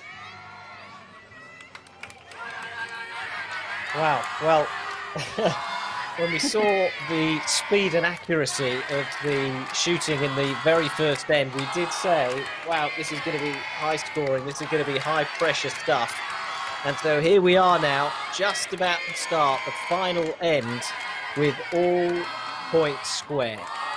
Turkey and Mexico, both on 172. I think Turkey have got their own big supporter club out there as well, making a lot of noise, so great to see from both teams. Those scoreboards giving 173. So there we go. So, and they've just confirmed that. So 173 apiece. But the point is, whatever the total, the point is that those totals are the same, and it's all square going into the final end.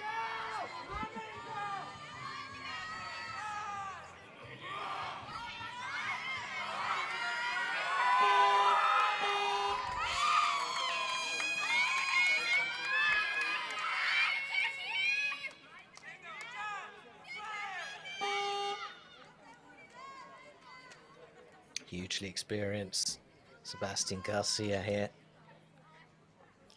These are his third Youth World Games or Championship.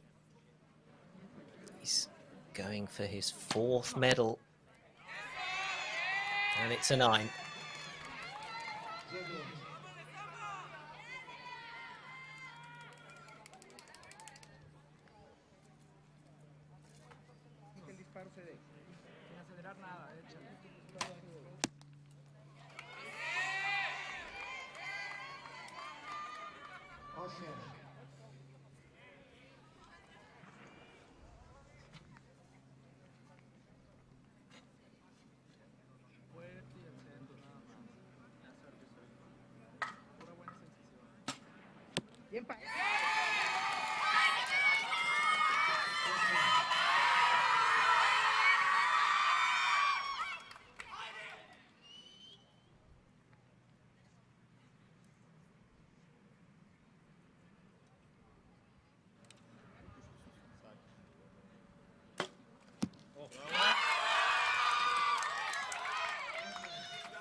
He certainly leads from the front.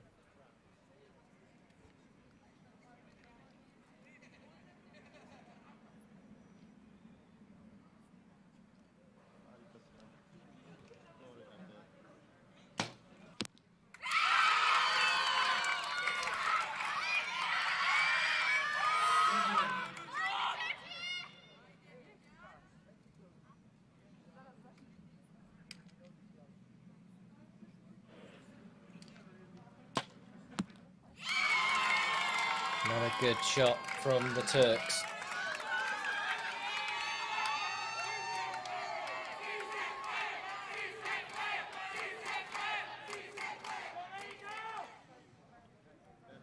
So from all square to the slenderest of advantages to Turkey. 3 arrows left apiece.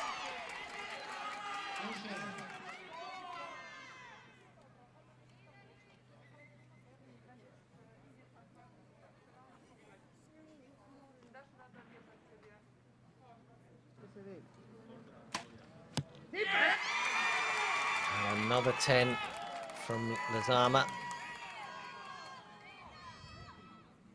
Last arrow, Oliveira.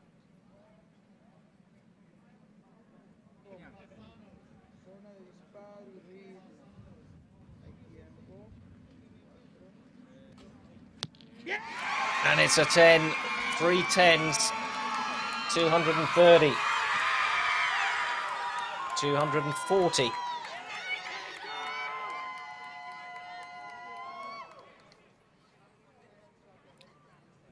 That's 230 actually. That's it.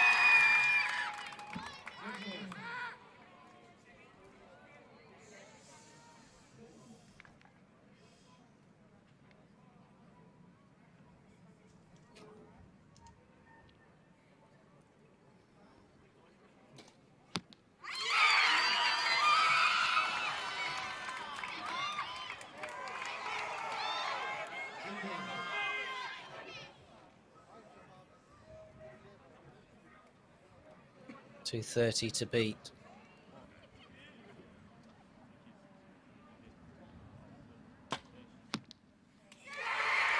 And the 9, 229.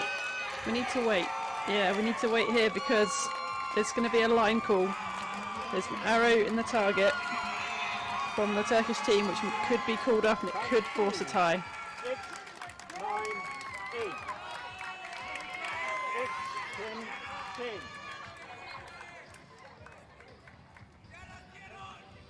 The Mexicans hold their breath.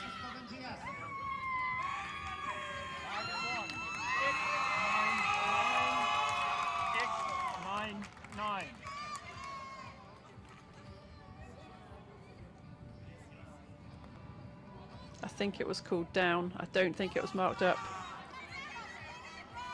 Well, those scores suggest it is a Mexican victory.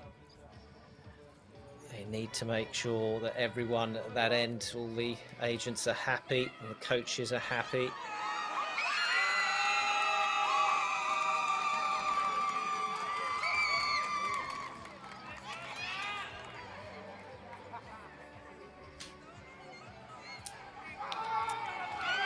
And it's a win for Mexico. Mexico get it. The slenderest of victories, but victory nonetheless. And it's a gold for Mexico and another goal for Sebastian Garcia, who adds to his 2 goals from the Youth Worlds in 2019. And we're going to see more of him later on as well in other medal matches. But wow, what a victory and what a match. Fantastic match, you know, oh, so tight, and just a couple of arrows here and there to make the difference between those teams, and a nail biter to the end.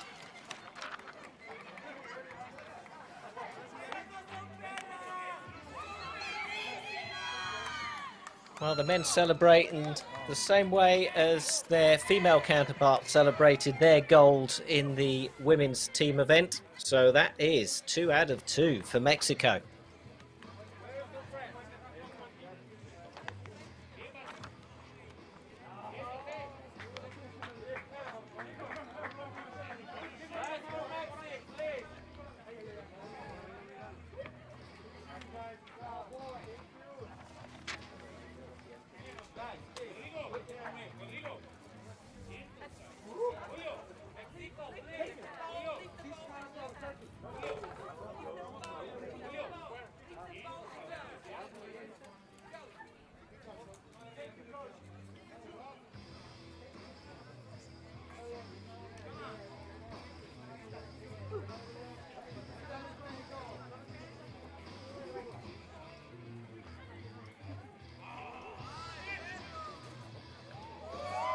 Well, a Mexican celebration.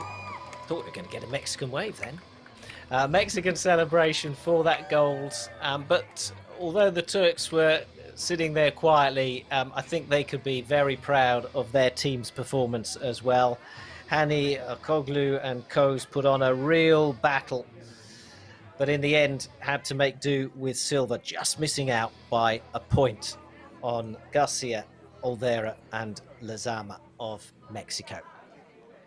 Well, let's hear from our winners now. México, nuevos campeones mundiales, ¿cómo se sienten? Muy felices, ese era el resultado que estábamos esperando. Tenemos un muy buen equipo, hay química, hay calidad en el equipo que yo nunca había tenido con ningún otro equipo, y pues creo que trabajamos para esto y lo hicimos muy bien. A lo último hubo bastante suspenso esperando si habían ganado o no. ¿Cómo fue para ustedes esa espera? Pues sí, fue un poco pesada porque la verdad no estábamos completamente seguros de si era de nosotros o no la medalla. Nosotros queríamos celebrar al principio, pero nuestro entrenador no, espérense porque no estamos seguros, todo puede pasar. Pero en el fondo todos estábamos seguros de que sí era de nosotros. Y por último, quiero que me hablen de las uñas que salieron bastante y las mostraban. Es sencillo. Estaban aburridas unas compañeras y entonces nos pintaron las uñas de negro. Y entonces les dijimos, si llegamos a la final, nos pintamos de México. Y como llegamos a la final, pues teníamos que cumplirlo. Y pues ya. Bueno, valió la pena. Felicitaciones y gracias. Gracias. So just saying that they were just hanging on before they celebrated. They were pretty sure it was them that had won it, but they just wanted to be sure. But obviously a very happy Mexican team there, and celebrating with their freshly painted nails in the tricolor of Mexico.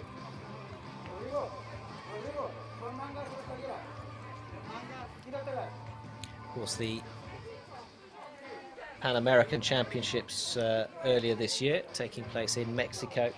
Big following of this sport in the country.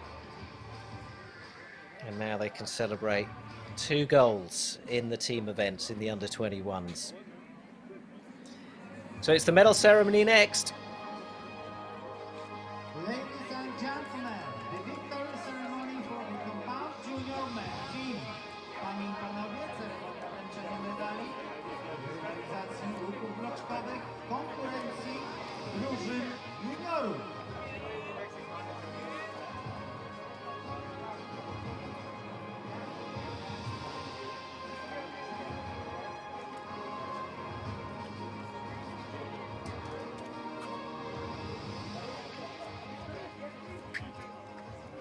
Medals presented by World Archery Executive Board member Eva Besen.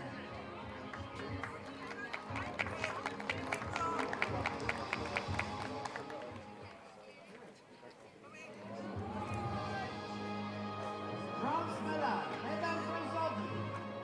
So it'll be the USA that receive their medals first. The bronze medalists,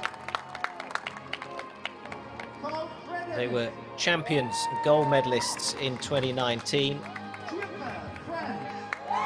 This time it's a bronze for them. Cole Frederick we will see again in the next match, in fact, the bronze medal mixed team match alongside Anna Scarborough.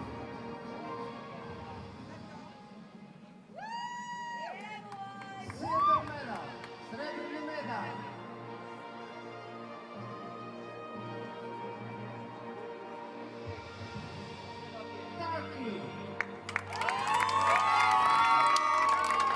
Turkey taking the silver, Hani, Akoglu and Koza.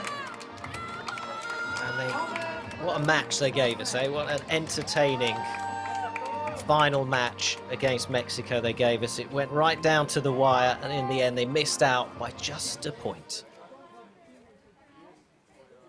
Gold medal, złoty medal, Mexico. Their second gold of this championship in the under-21s championship. Sebastian Garcia on the left there. And that's his 3rd Youth World Championship medal after the team and individual golds in 2019. Ladies and gentlemen, please stand for the national anthem of Mexico. Panie i panowie, proszę o powstanie do odsłuchania hymnu narodowego Meksyku.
National anthem of Mexico for our gold medal winners in the men's team compound under-21s.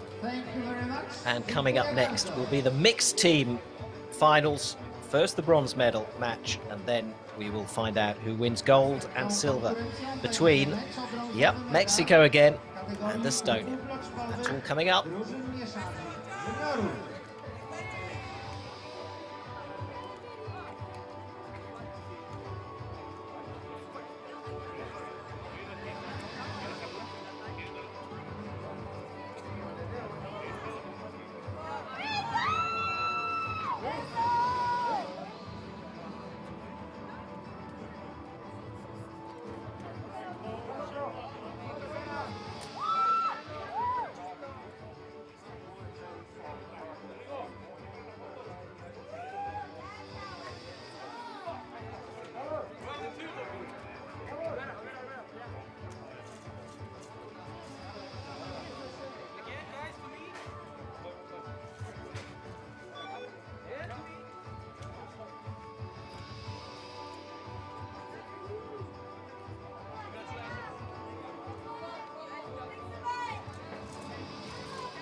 Please welcome the coaches and judges to the field of play.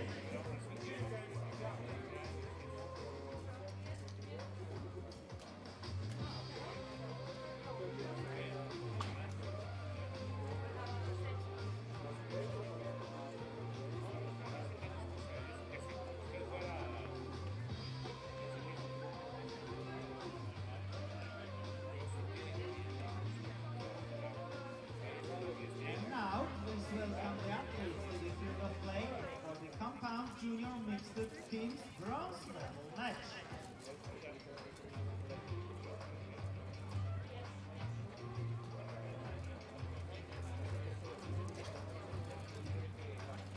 Well, we stick with the compound archery, and this time it is the mixed team under-21 event, and it's USA against Turkey. Anna Scarborough.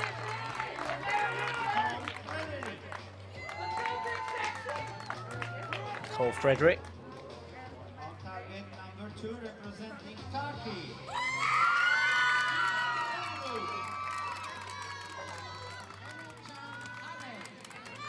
Ipek Tomruk and Emirkan Hani.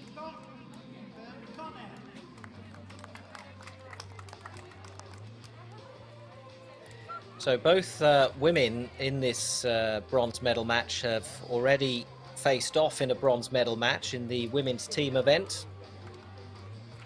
That time it was the American who came out on top with the bronze. Will this be revenge for Tomruk and her partner Hani?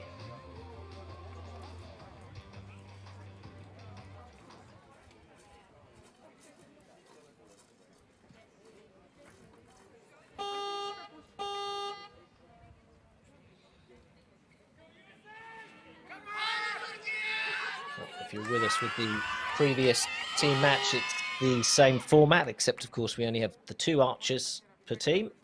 So it's 4 ends of 4 arrows. Those with the highest score at the end of those are the winners. Simple as that.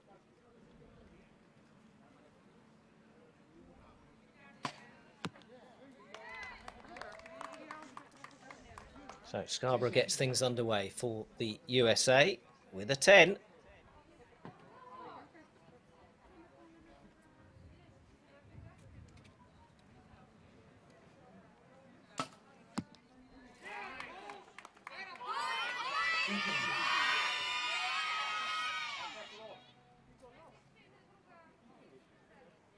I believe the mixed event began in 2011 in this event. It was introduced to the Youth World Championships back then, so it's been a while now. Do the dynamics change at all, Nikki?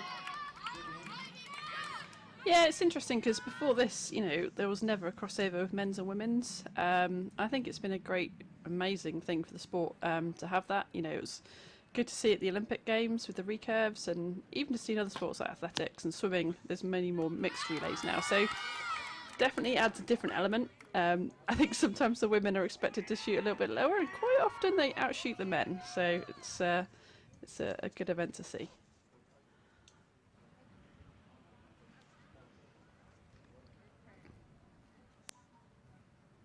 There you go.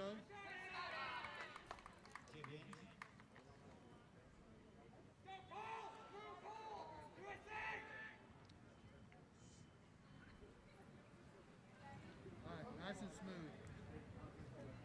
Colin Frederick picked up a bronze in the men's team event.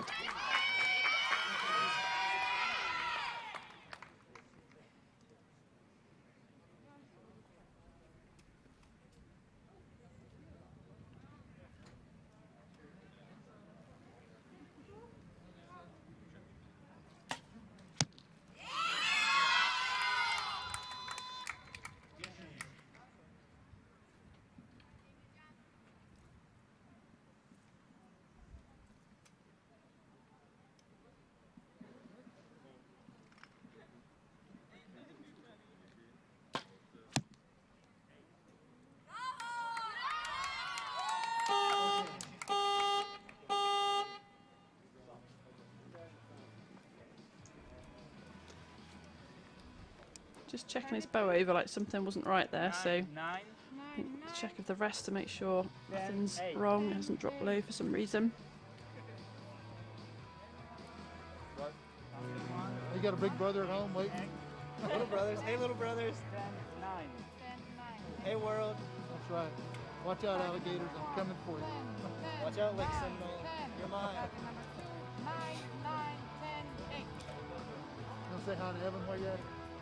No, okay. I think their coach just trying to keep them relaxed.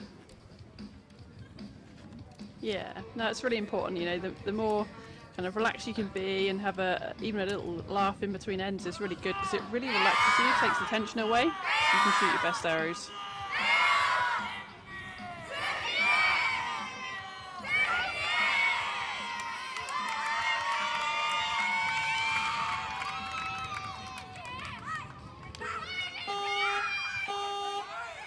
So a good start for the USA then. They go into this second end with a 3-point lead over Turkey.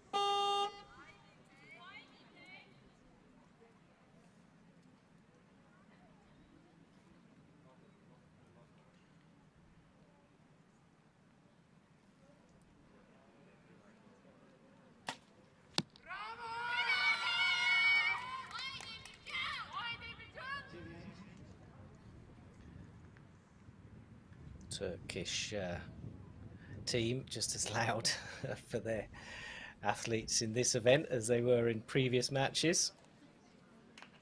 And it's 2 9s.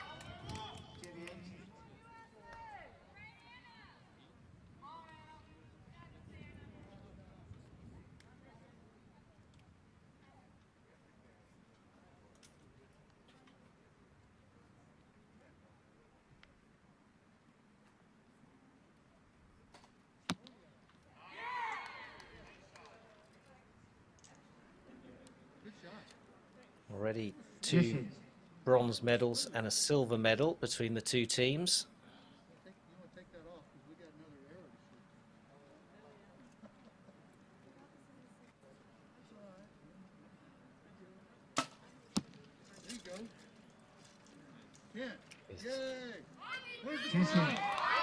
Haney of Turkey winning that silver in the men's earlier on.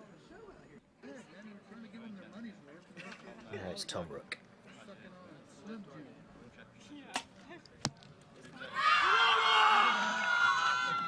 Terrific shot from her.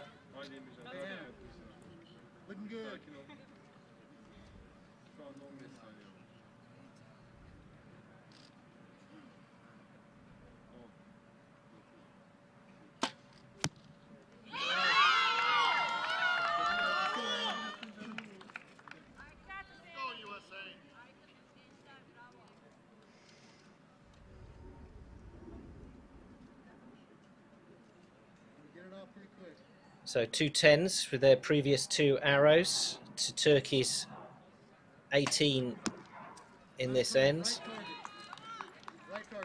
9. 12 seconds. 7, 6, 5, 4, 3. There you go. That's what it's smoking.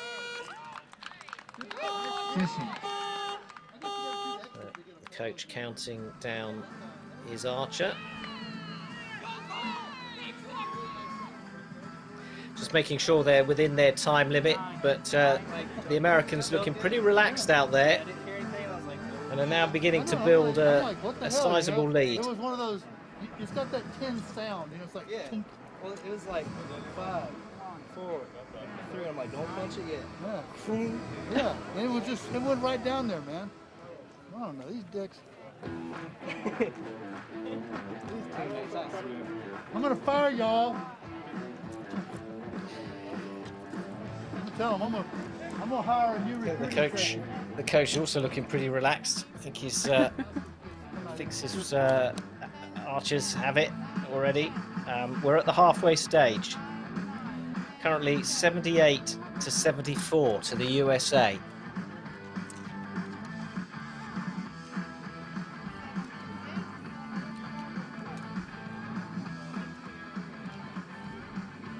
Zespół Stanów Zjednoczonych prowadzi, mając na swoim koncie 78 punktów. 74 zgromadziła drużyna Turcji.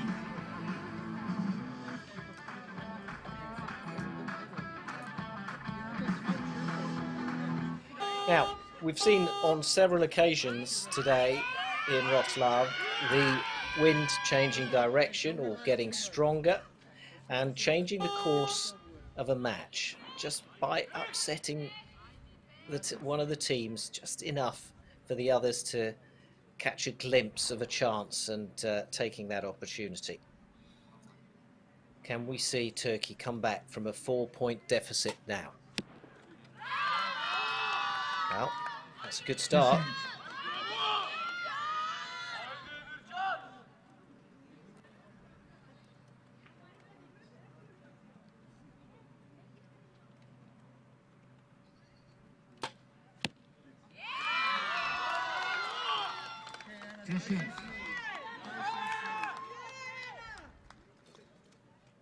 Yeah, it's good to be relaxed, but USA really got to get their focus back in here, stay on track, stick with the process.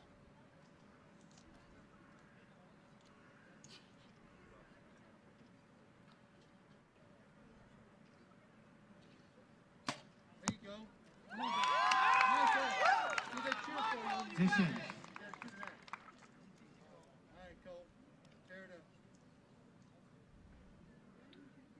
So the USA trying to match the 2 10s earlier from Turkey. Can they do it?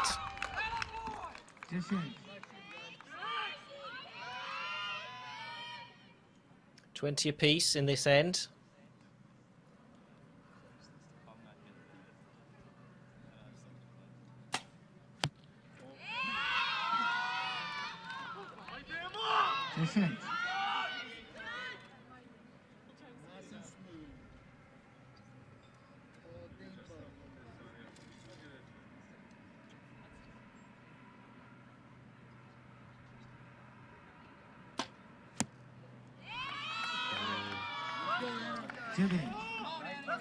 Funny because we're now getting to the stage, it's so close that we're going, ooh, disappointing with a 9. But earlier on in the competition, that would have been a great shot.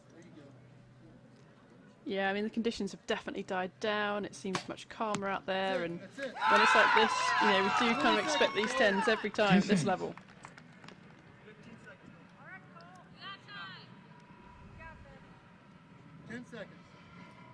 Final shot of the end for the USA. 5, 4, 3. Turks made 39 total.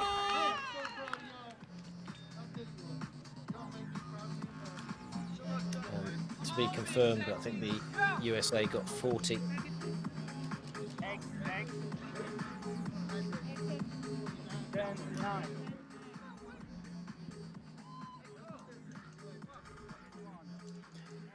Yeah, that's confirmed. So they were perfect 10s from the USA. I mean, there's no answer to that, is there? The Turks came out, they fired 3 10s and a 9 in that third end. There's little else you can do, is there? Once you drop that far back. Yeah, it's just consistency through the match. So, you know, you might get beaten by a point on that end, but really sticking with it, staying with the process, staying with it all the way to the end, because anything can happen. But with a 5-point lead, you know, it is less likely at this stage, but you've just got to keep your head in the game.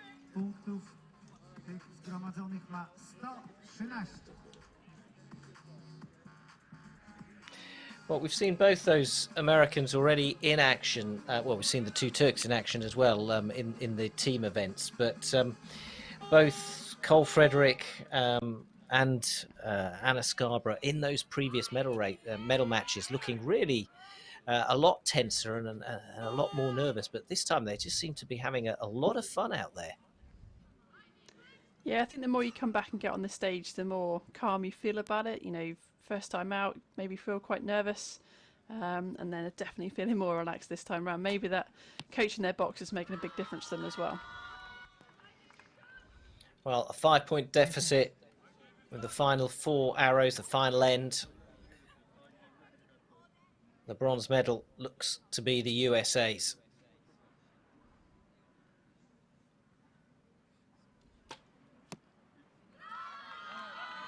But Turkey doing all they can. Now, can the Americans hold their nerve?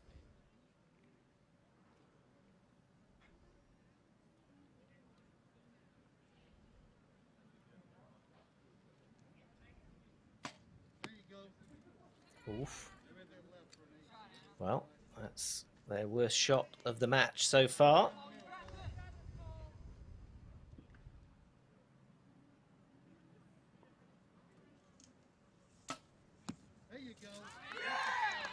And another 10 just to get them back on track.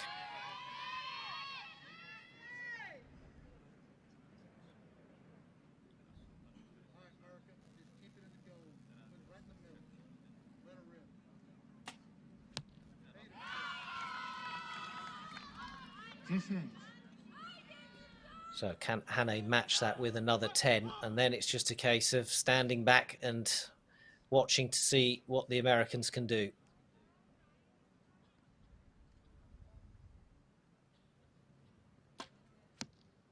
Oof, it's a 9.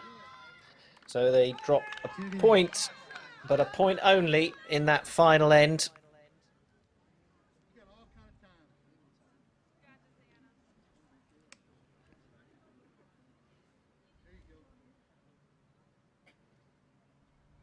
Scarborough with her final arrow of the match. It's a 9. Well, after her previous 8, that looked like it came as a relief to her. And now with just 7 points between the teams, Frederick takes his final shot. It's a 9. Took it down to the wire to the last few seconds, but it was enough. And the USA win that bronze medal. It's got to be made official, and that will be done in a minute or so. But it seems a fairly safe decision. that that is a USA bronze medal. They're third in the under-21 championships here at the Youth Worlds.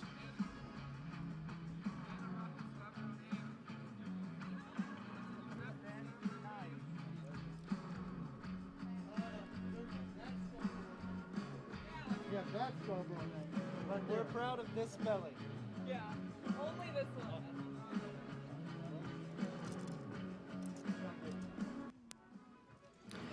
So a pretty good victory there from the USA. A really sterling performance from them, Nikki. Yeah, some really good shooting. You know, just in the last end they dropped a couple more points, and you know, well, about 3 I think. So that was the time where you could pull back a deficit. So that's why it's important as another team just to keep on going all the way to the end, because until then they were pretty bulletproof and dropped a couple in the end. But great performance from both teams. Just USA was stronger.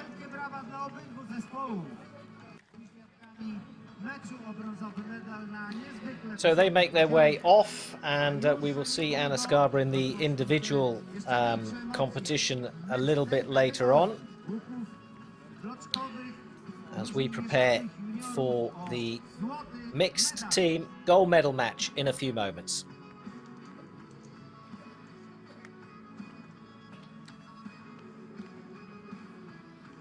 Please welcome the coaches and judges to the field of play.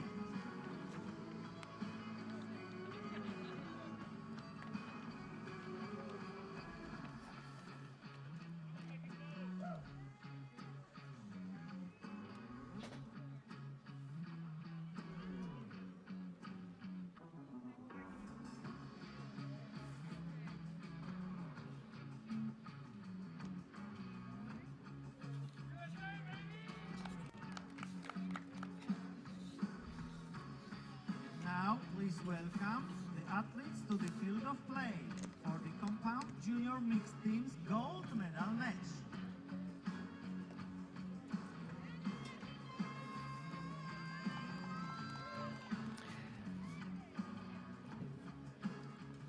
So the USA have won the bronze medal in the mixed team event, and now it's time to find out who will share out the gold and the silver.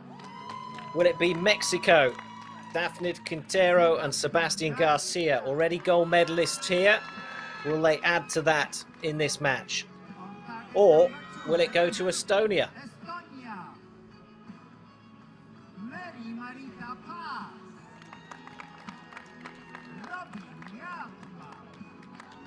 Robin Yetma in his first of 2 gold medal matches at these championships. We'll see him later on in the individual event as well.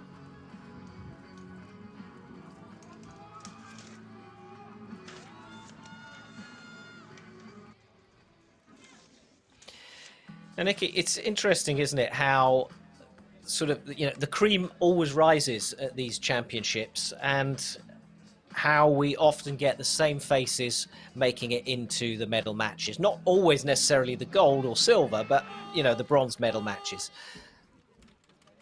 Yeah, I think there's a saying, isn't there, around 5% of the competitors do 95% of the winning. So, yeah, you have those archers who stand out, who often make medal matches, and, you know, they're shooting at the best standard they possibly can. Well, Daphne Quintero certainly stood out for Mexico in the women's team event, helped them take gold. And she starts with a 9 in this mixed team event.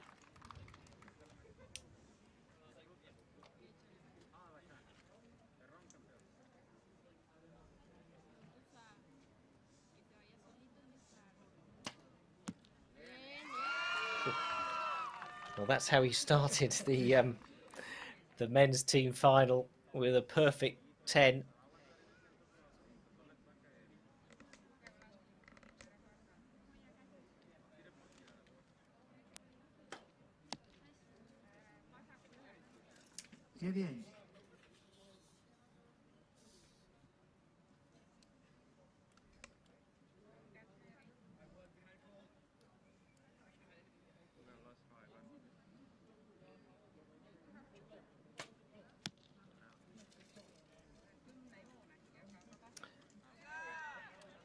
So it was a 10, so 19 for the Estonians. So they're all even after their first 2 arrows.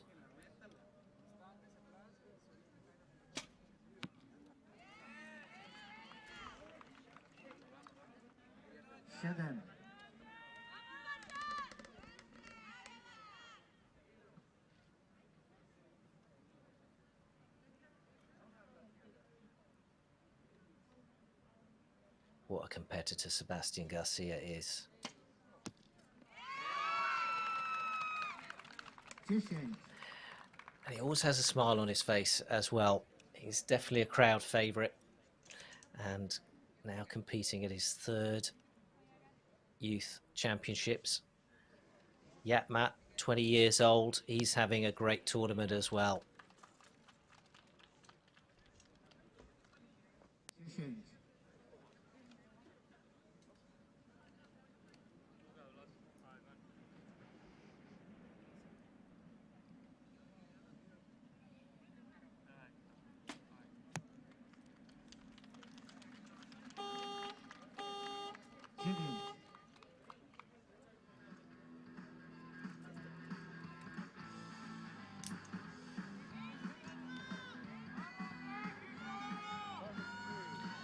So, as they take a drink, keep hydrated in this hot Polish summer evening. We have the first end, and we'll just wait for confirmation of the scores. But it looks like initially Estonia have a lead over the Mexicans after that first end.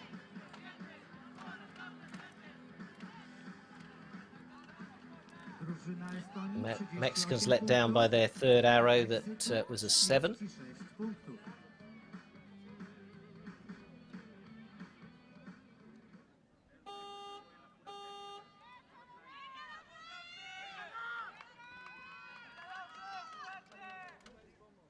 So 36 to Mexico, 38 to Estonia.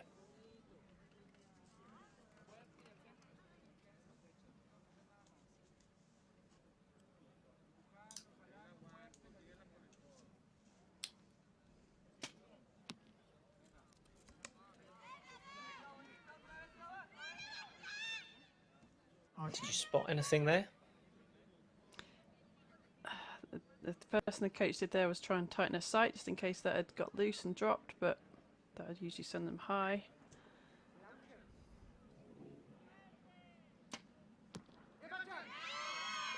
Nothing wrong with that bow. Garcia getting another 10 and just having a look at his partner's bow to see if he could make a difference. Oh, wow, Yetma taking another 10.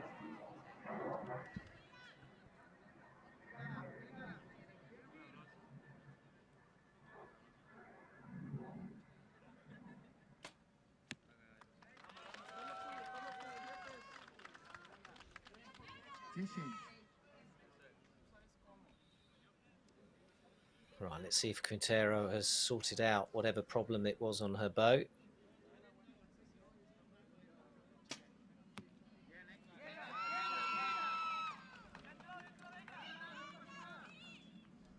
I think I saw Garcia tell her to just aim a bit lower, and that did go in lower.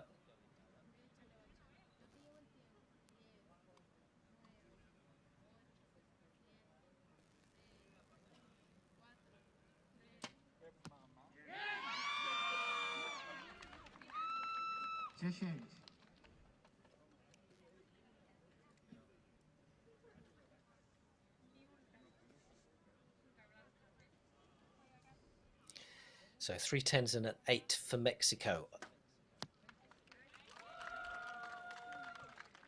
Estonia with 3 10s so far. Final shot of the end.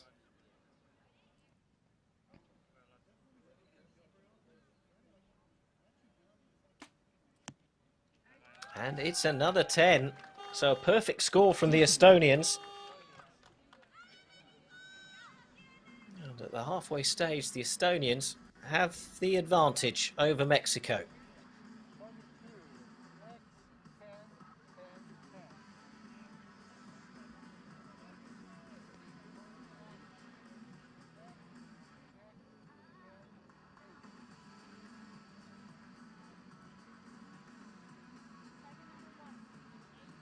Make an adjustment to the rest.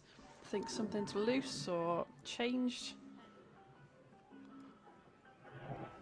That's not something you want to be doing at this point in a gold medal match, is it?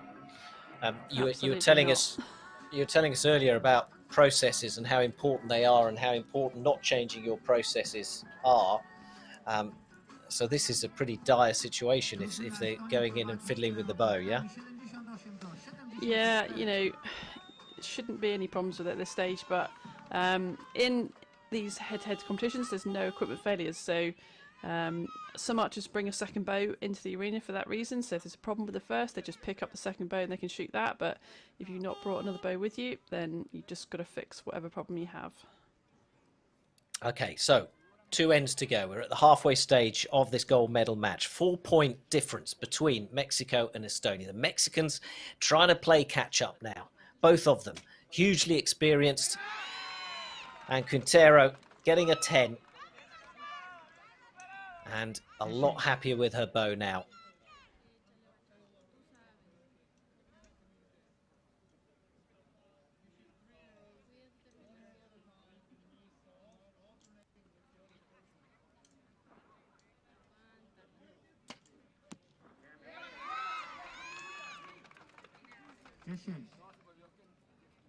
So 20 from 2 arrows for Mexico.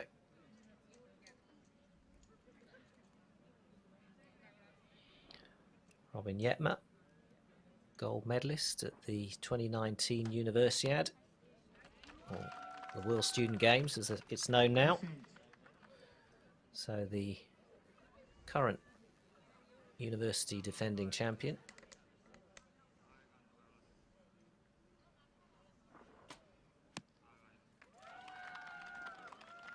And he is really being matched arrow by arrow by his partner Pass.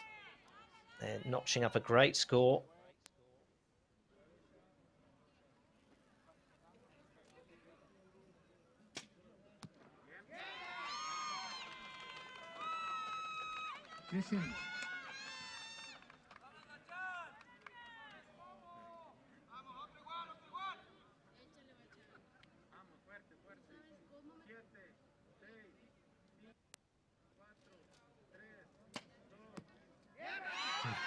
Another 10 from Garcia.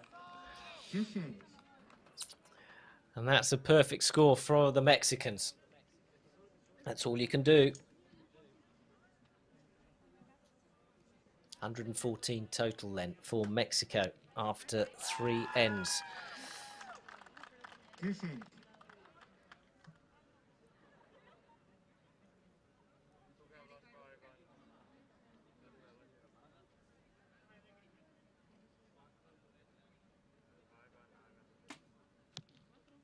Estonia still out in front going into the 4th end.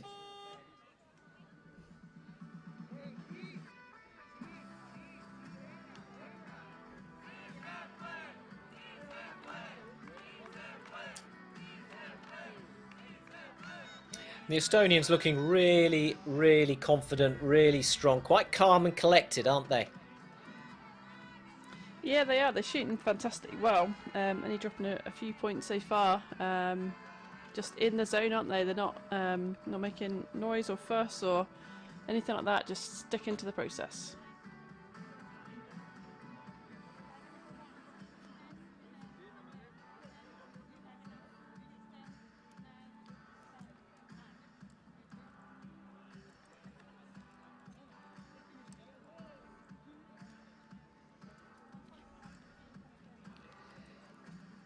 So we're just waiting for confirmation on that 9 by Estonia.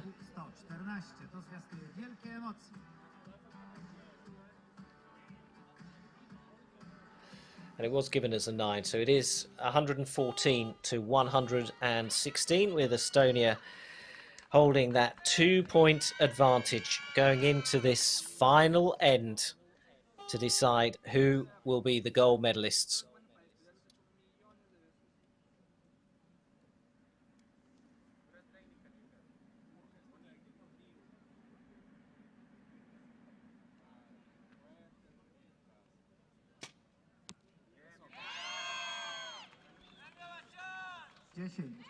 She almost made it look easy, didn't she?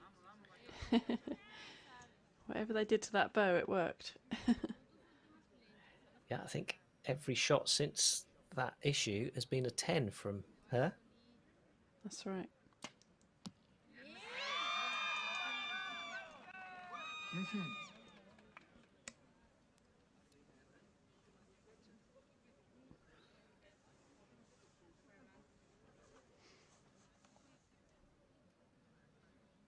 So 2 10s from Mexico. And it's over to Estonia. 10.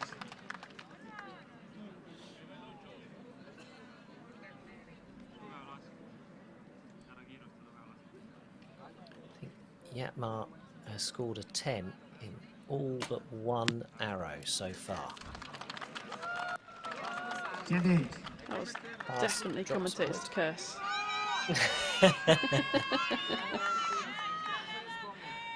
Well, it adds a bit of drama, doesn't it? Right, final arrows from Mexico. Just a point in it. 10.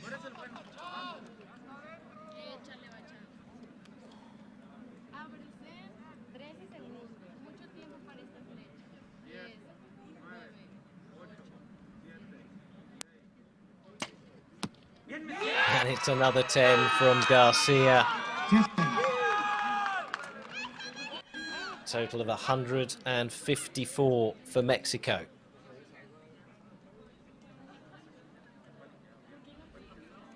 So they need 20 to win. And that's the 10. So it's up to pass now. 9 for a shoot-off. Or a centre 10 for victory and gold. And it's on the line, but it's a 10. And a big smile from Pass. And she is relieved. Wow, she handled the pressure and she got that 10. And that is gold for Estonia, silver for Mexico. So celebrations for the Estonians.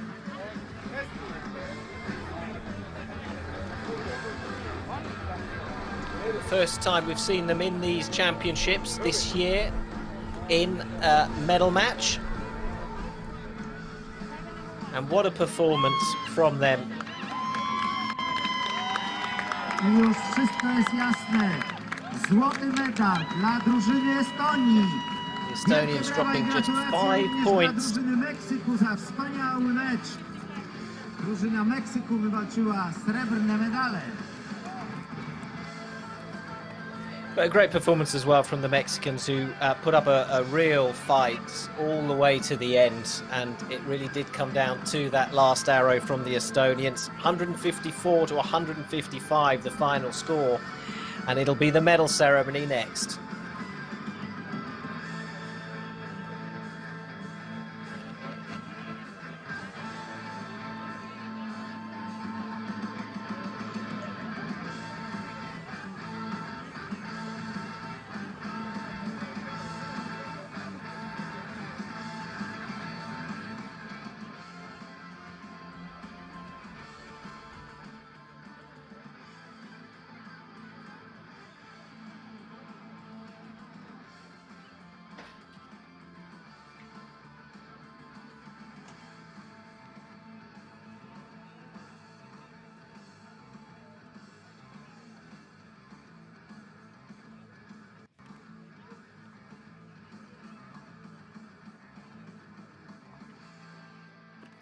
So well done to the Estonians. Let's hear from them now. Estonia mixed team goal here. How do you feel? Really good. We shot good, and our teamwork worked out very well. You didn't miss the middle at all during the competition. I mean, I missed the first one, but yeah, I felt good. Shots were good, and yeah. And for you, Marie, you delivered the last 10 that you needed to win that match. Did you feel confident to do it? Yeah, I feel very confident as an anchor in the team.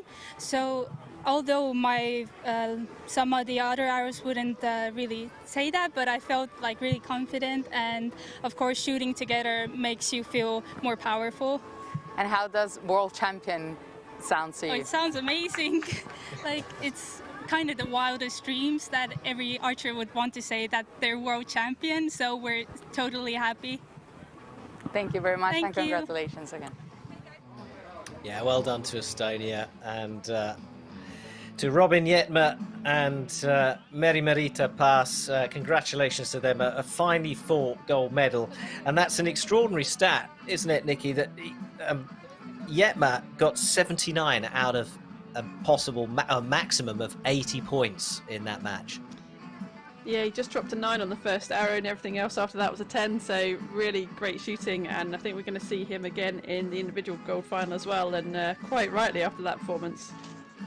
Yes, well, he'll be up against Matteo Mangelle of Italy, and the Italian will be worrying, having seen that performance. Ladies and gentlemen, the victory ceremony for the compound junior mixed team.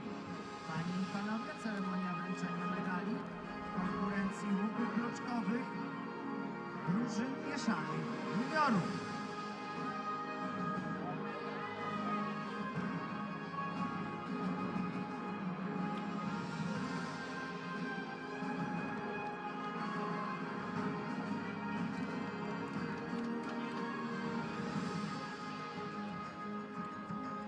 Medals will be presented by Organizing Committee President Józef Paszczuk.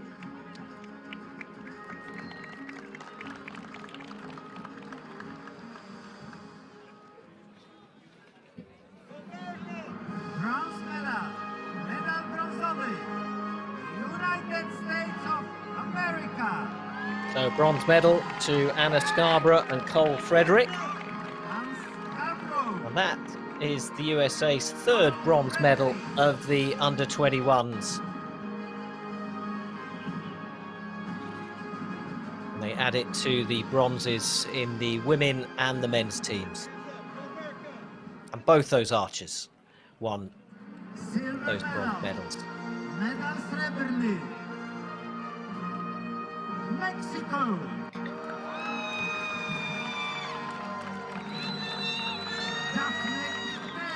Daphne Quintero, Sebastian Garcia stand on that podium to collect their silver medal. Mexico's third medal of the under-21 World Championships. Both of them having already won golds in the team events.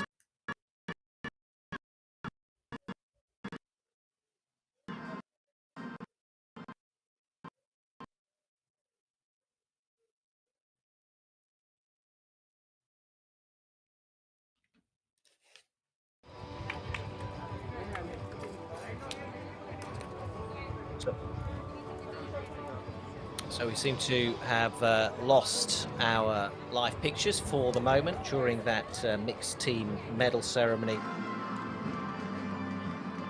And we're back live with that ceremony now as Meri-Merita Pass and Robin Yetma celebrate their gold medal for Estonia.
Ladies and gentlemen, please give a warm round of applause to our athletes. Panie i panowie, proszę o gorące brawa dla nas. So those are our winners of the mixed team event. It's on to the individual events now for the women and the men. And we will see Mary Marit Pass once again and Anna Scarborough in the bronze medal match that's coming up next. Łuków bloczkowych indywidualnie w kategorii juniorek. Mecz o brązowy medal.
Please welcome the coaches and judges to the field of play.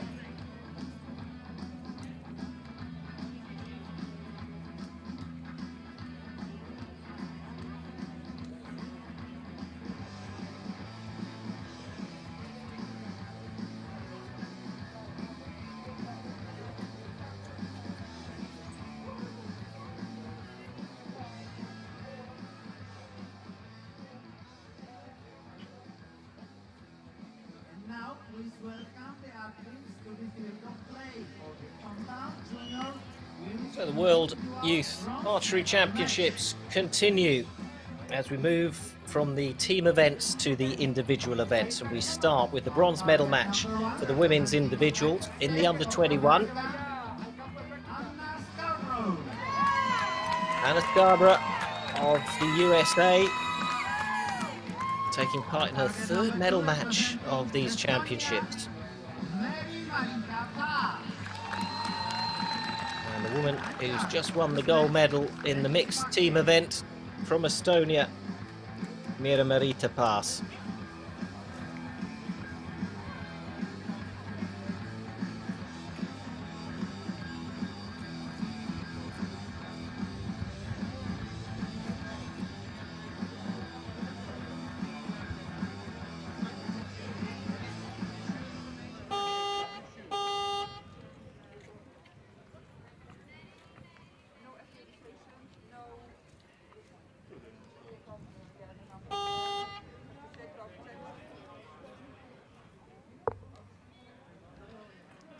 So Anna Scarborough of the USA to open this match, aiming for her third bronze medal of these championships. Pass, 19 years old, with a gold already in her pocket. Can she add a bronze to that? Nikki, you know, surely there's an advantage to coming off a previous match that you've just faced an opponent in and come away with a gold medal and knowing that your opponent got the bronze. So it's, I would guess, for the Estonian coach, it's a case of just saying to Pass, carry on as you were doing. Yeah, I mean, both of them went on to win their matches respectively in the bronze and gold matches. They both had a good experience out here. You know, for Marita, it doesn't get much better than that. In her interview, just saying that she's world champion, so she has got to, you know, put that aside for a second and get back into the process right now. 10-10-10. She certainly seems in the process right now. So moving from the team to the individual, we've got 5 ends of 3 arrows. And it's a perfect 10 for Pass of Estonia. Way to go.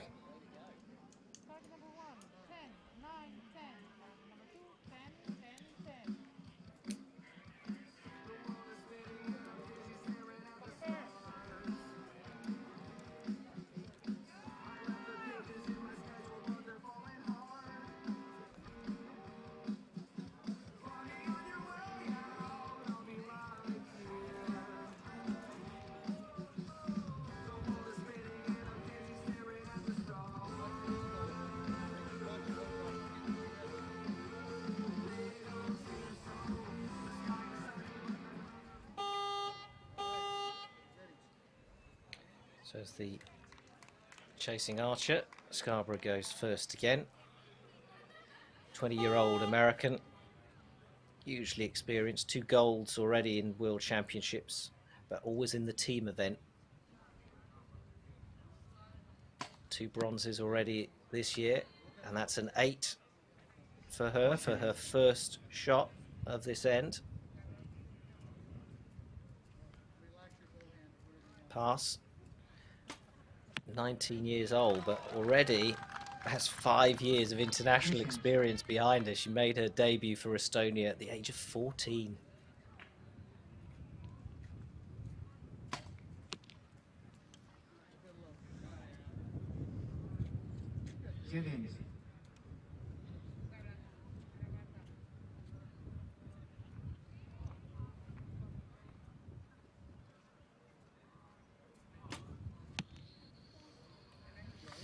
Now, I'm wondering if the wind is getting up or if it's changed direction.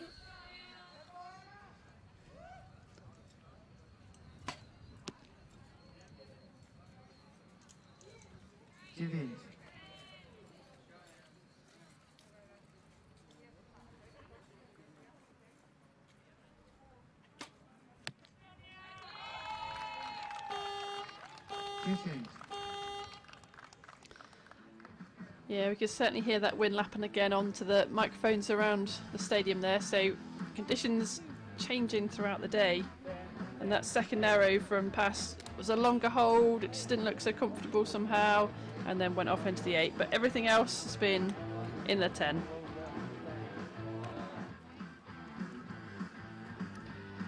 So yes, 6 arrows from Pass, all of them 10 except for that 1-8. Scarborough, a bit more erratic though, with an 8 and 3 9s and a couple of 10s. Marita Pass z Estonii prowadzi, mając 58 punktów, 55 punktów Scarborough z Stanów Zjednoczonych.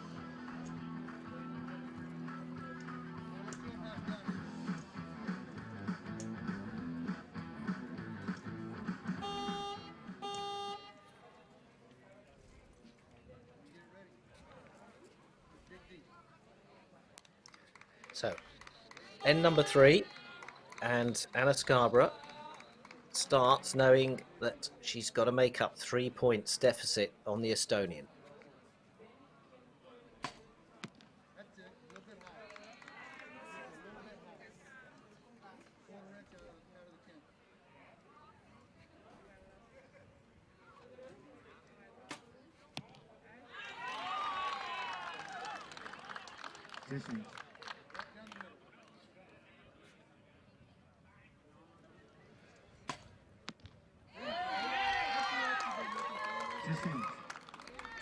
happier smile from Scarborough at that 10.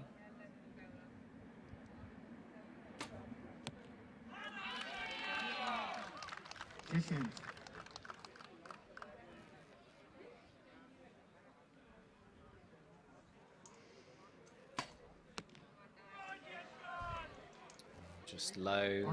It's an 8 for Scarborough. Pass looking for another 10, and she gets it. Another perfect score. That's 2 perfect scores out of 3 ends.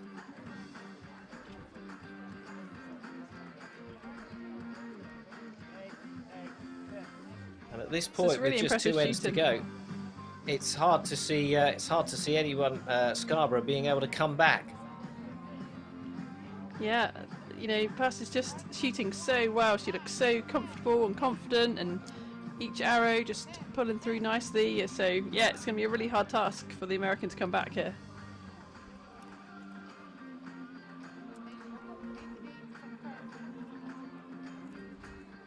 Marika Pass z Estonii ma już 88 punktów, a Scarborough ze Stanów Zjednoczonych 82. So the deficit is now 6 points between these two. And so the American will go first once again.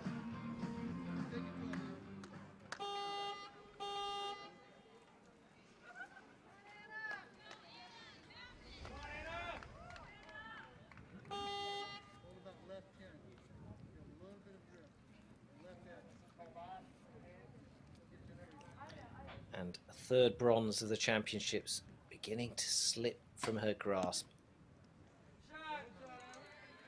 9.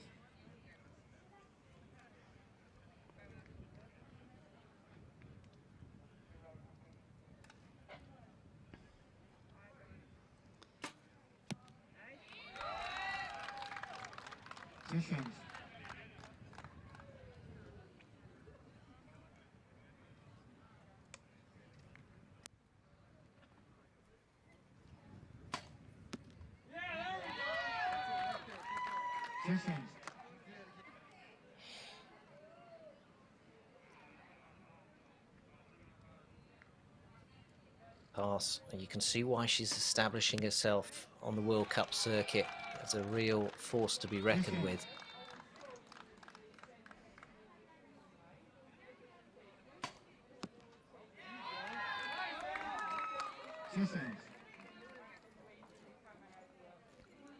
So 110 total for Scarborough.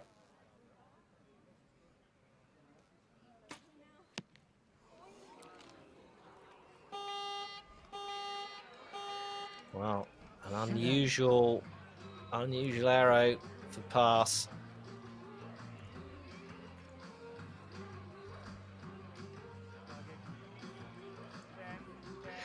You can see no one was more surprised than she was, Nikki.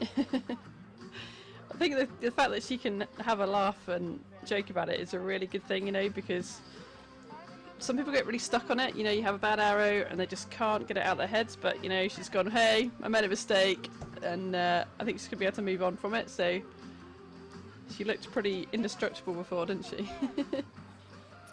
Well, she's looking pretty well placed still, because yes, she's lost a little bit of her advantage, but it is still 4 points on the American. But Pass, you know, also competing these days at senior level as well. Finished 9th at the Europeans in Antalya earlier this year. And you just get the feeling she's got a steely sort of determination inside that makes her really tough to beat. So final end with Scarborough of the USA 4 points behind Pass. 3 arrows left.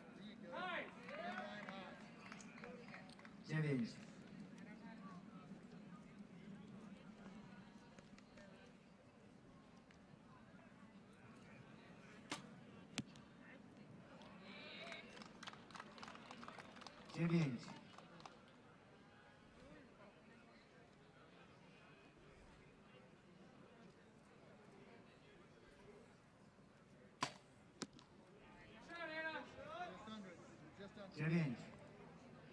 So Scarborough with 1 arrow left, pass with 2.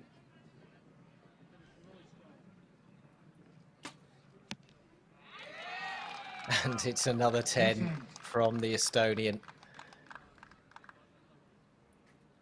So what can Scarborough do? Well, she gets a 9. It's 138. So pass pretty much just needs to hit the target.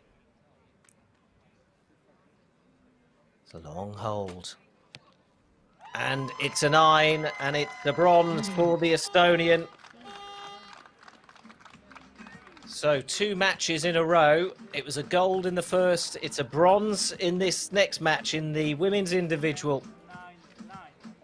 And the 19-year-old looks like she is really going to be going places at senior level in the coming years. A name to look out for, Marita Pass of Estonia takes the bronze.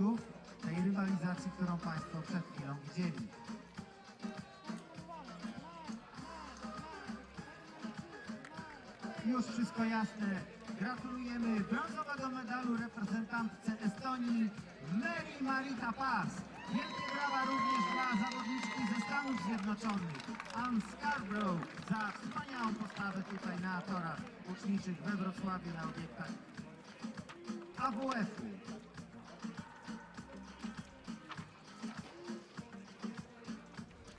Następną konkurencją będzie It'll just be a short while before we get the gold medal match underway. So we enjoyed that bronze medal match between the USA and Estonia. But there was really no coming back for the American once Pass got ahead. And in the end, that victory, 143 to 138. So up next is the gold medal match, India against Croatia.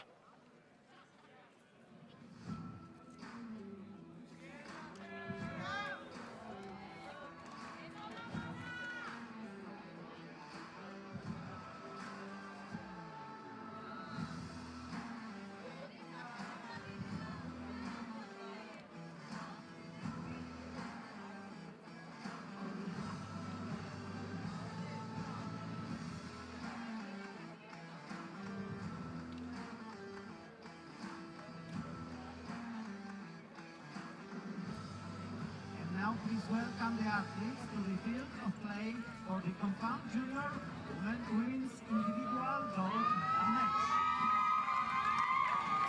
Here are our finalists from India and from Croatia on the right-hand side. On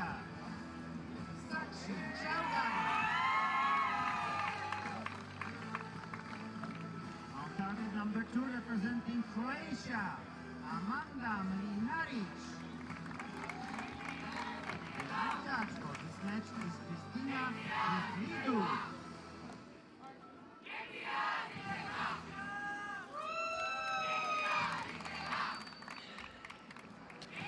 So Sakshi Chowdhury making her world's debut here in Poland, and the Indians picking up many medals in the under-18 categories. But this is the first time we're seeing them in a gold medal match in the under-21s this year. And she's up against a formidable opponent from Croatia, Mlinaric, hugely experienced.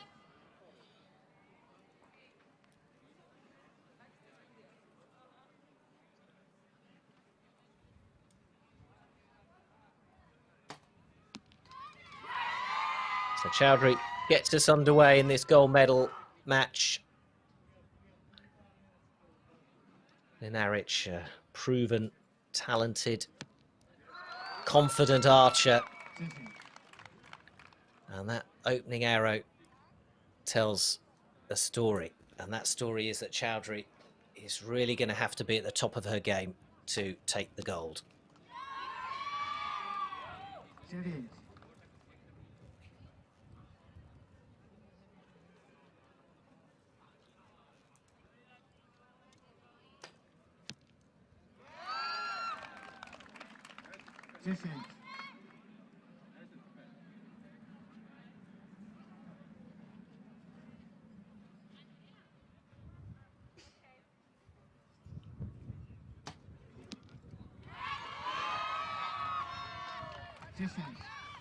10 and 2 nines for Chowdhury. Admirable 28.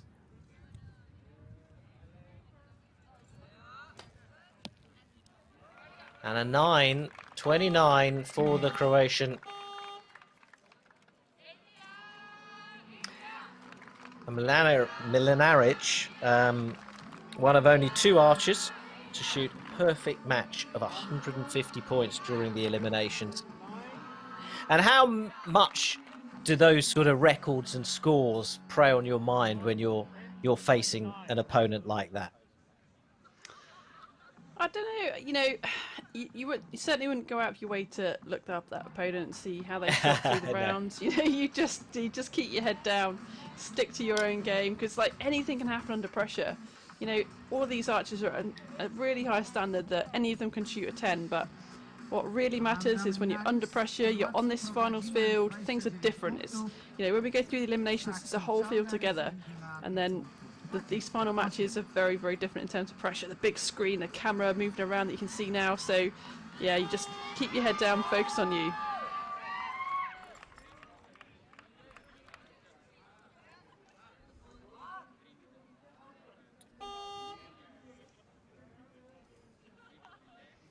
Just the 1 point between them after the first end.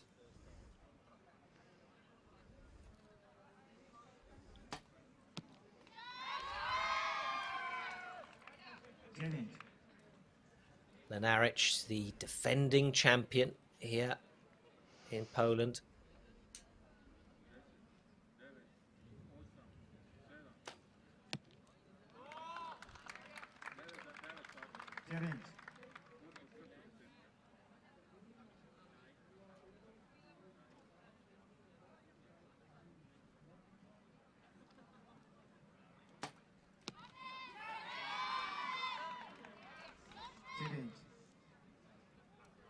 Wow, India picked up 5 medals, 3 of them gold in the under-18s.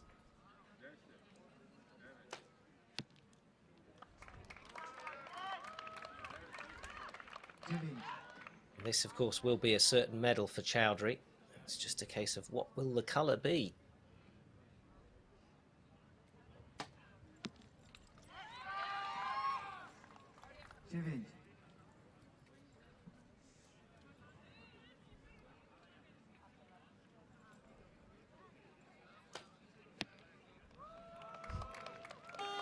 Well, 3 nines for the Croatian.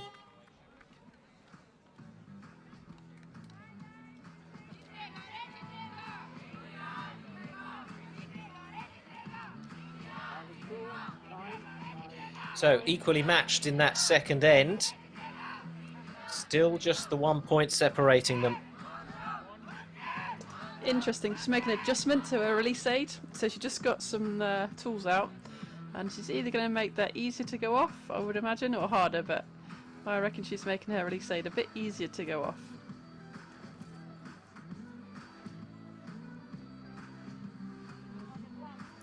Well, tell us about the conscious and unconscious release. Remind us of that. Yeah, so, you know, she's shooting a trigger release, so she's laying the thumb on, onto that barrel, and then it's just trying to, you know, keep your back tension and kind of relax your hand. And under pressure, you're obviously a bit more tense, so that can be a bit harder. So I imagine she's lightened that up a little bit. It's just interesting, we don't often see that happen.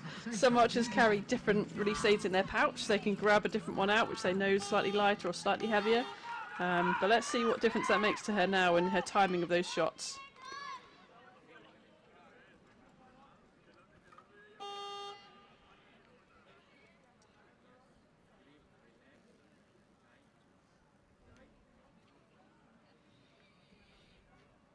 Third end of 5, getting underway with Chowdhury, and a 9 from her.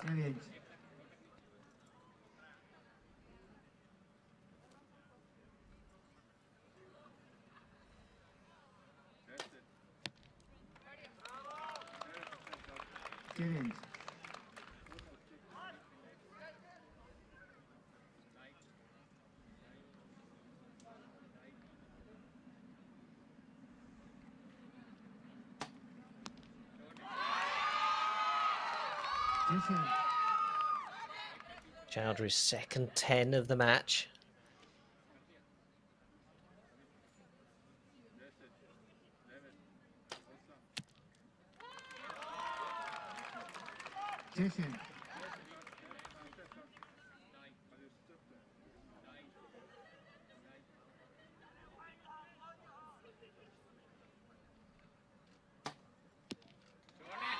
Oh, and another 10 for Chowdhury.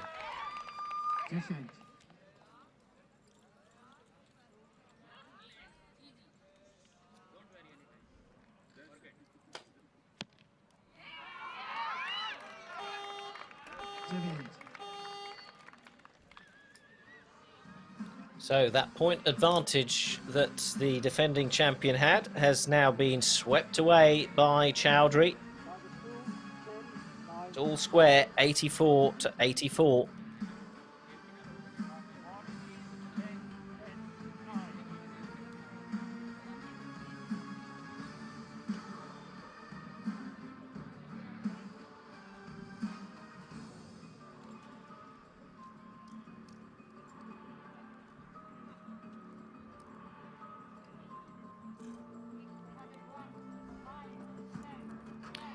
Well, we were really impressed when we were in the bronze medal match by the Estonian, Merita Pass.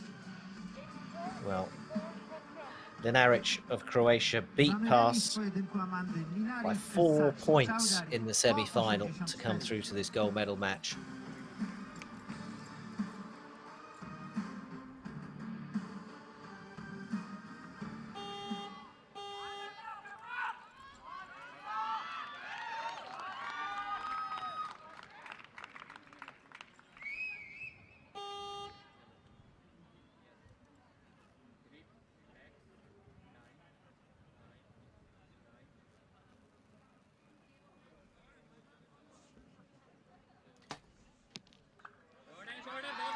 So the penultimate end gets underway with a 9 for Chowdhury.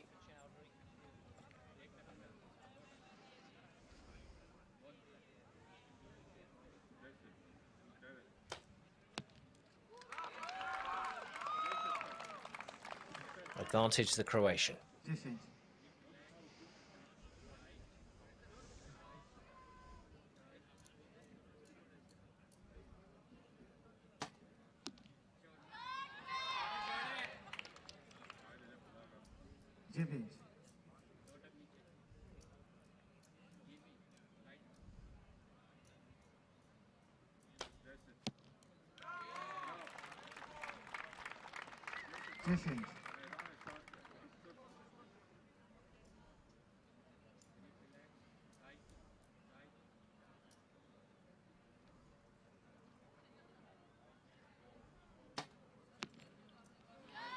So it's 3 9s for Chowdhury, total of 111.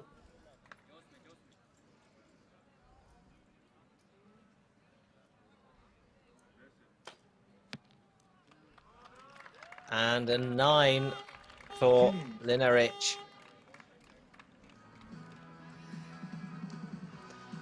She started to look so much more confident and happy through those first couple of arrows, and then another 9, she seems to be lost again. So another interesting last end to come. Yes, Chowdhury looked like she'd settled the nerves she had earlier on in the match, but yeah, 3 9s from her, so dropping 3 shots compared to 2 10s and a 9 from Lenaric. And Lenaric of Croatia now just 1 end away, 3 arrows away from defending her title from 2019.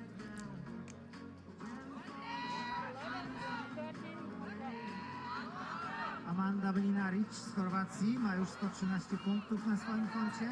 Saksi Chowdhury z Indii 111.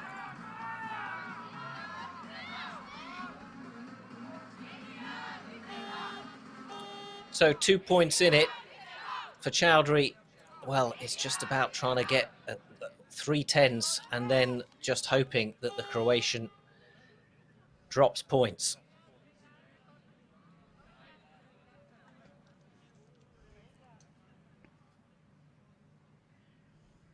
3 arrows to decide the gold. Great start from the Indian.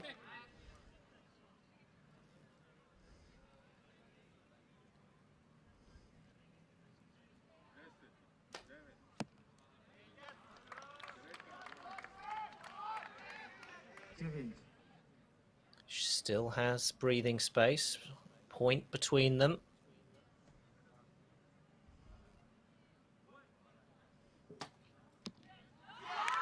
Another 10 from Chowdhury. Now the pressure's really on the Croatian.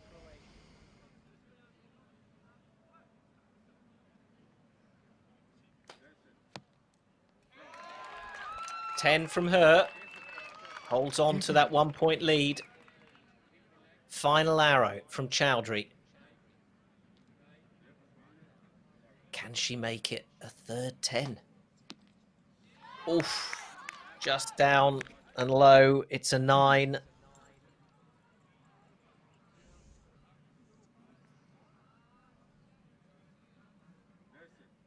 Nine to win the gold. And it is a 9 for Amanda Linarich.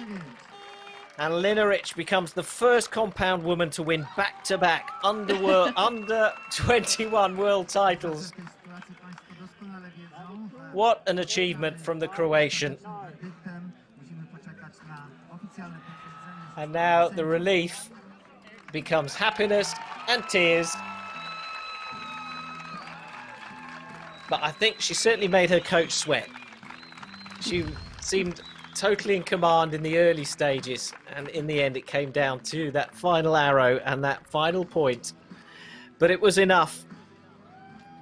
And Amanda Linarich of Croatia defends her under-21 world title.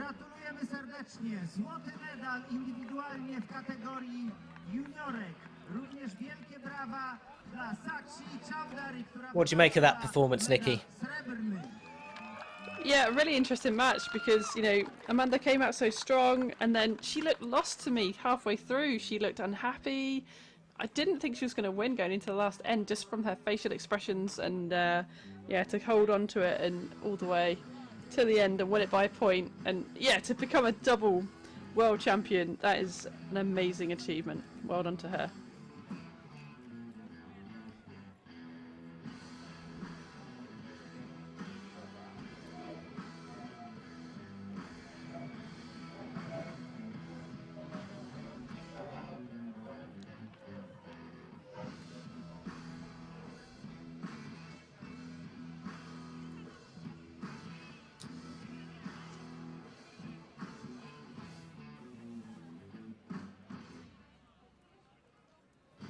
So a terrific victory for Amanda Linarich of Croatia, getting Croatia's only medal of these World Championships.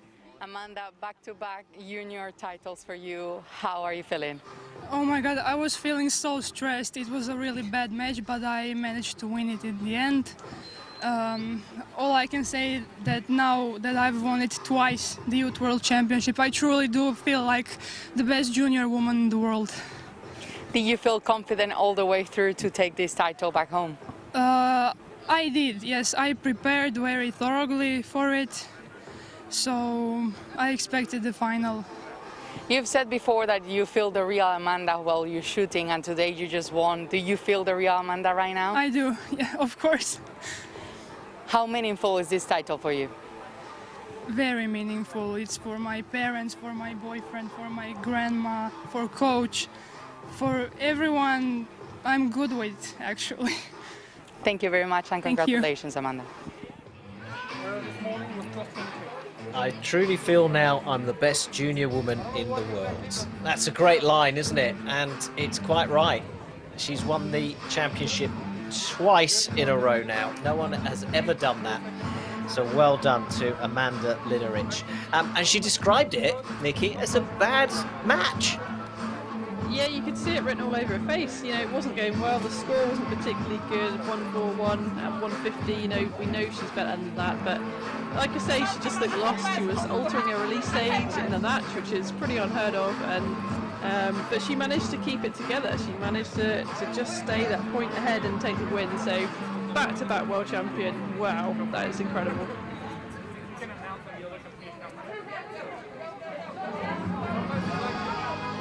Ladies and gentlemen, the victory ceremony for the compound junior women. Panie i panowie, ceremonia wręczenia medali w konkurencji łuków bloczkowych, juniorek indywidualnych.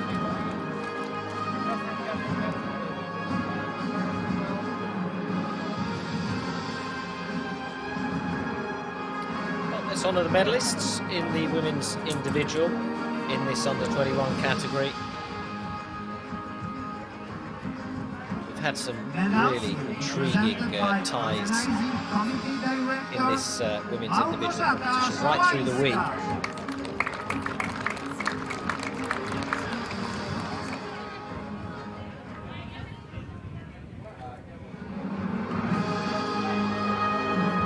Bronze medal, medal brązowy. Representing Estonia, Mary Marika Paas. That is Paas's second medal of these championships, having won gold in the mixed event earlier on.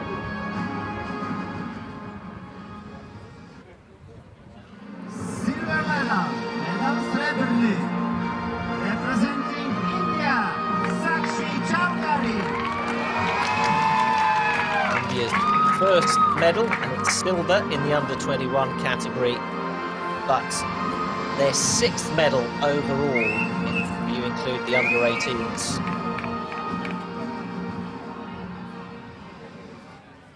Gold medal, złoty medal. Representing Croatia, Amanda Minaric.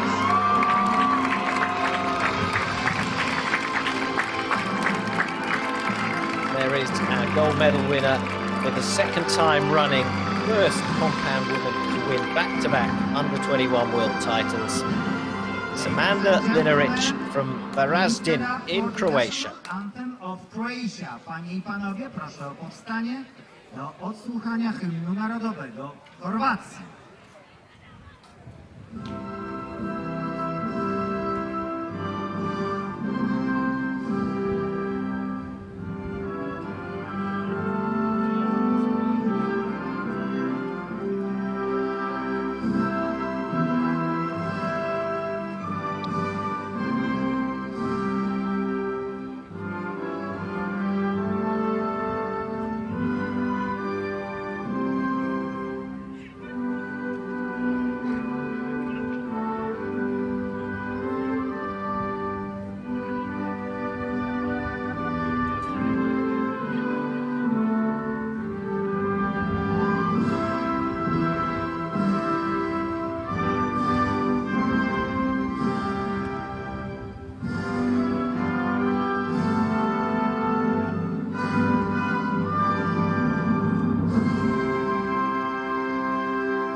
Ladies and gentlemen, please give a warm round of applause to our athletes. Panie i panowie, proszę o gorące brawa dla naszych sportowców. Dziękuję bardzo. Thank you very much. Compound men's individual final in the under-21. Następną konkurencją Medal match coming up. są zmagania juniorów indywidualnych. India, Najpierw zobaczymy mecz o brązowy medal. And the gold medal will be between Yetma and Estonia until Angela.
welcome the coaches and judges to the field of play.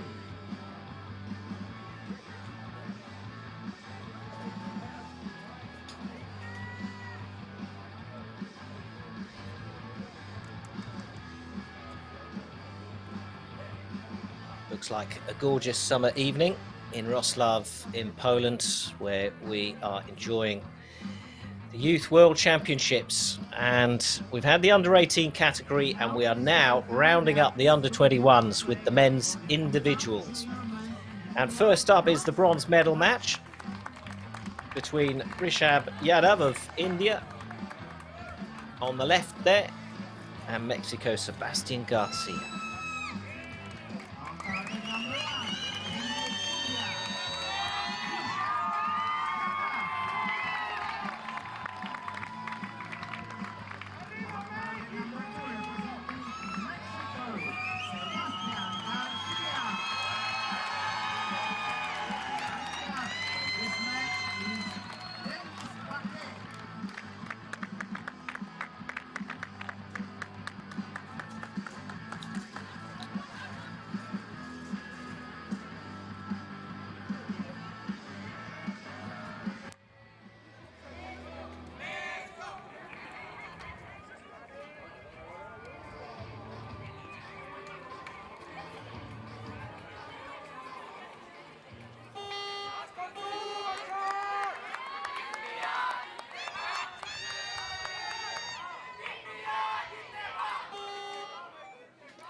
So if you're just joining us, it's the usual compound format, 5 ends of 3 arrows each.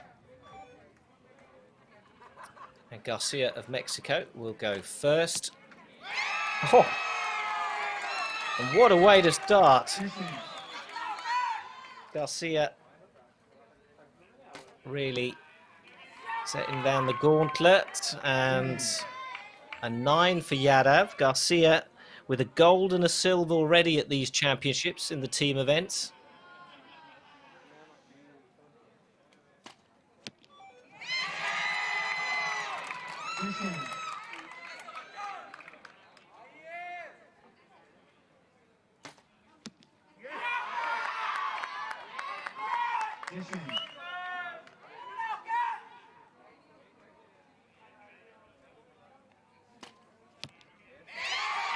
Wow, perfect score to open Garcia's match.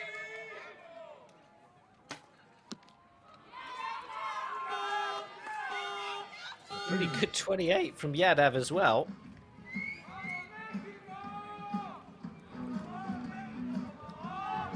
Yadav just 18 years old. But this man, so experienced. At 19, on top of his medals that he's won here already, the gold and the silver. He's got 2 golds from 2019 in the individual and the team, and a bronze from 2017, his 3rd Youth World Championships.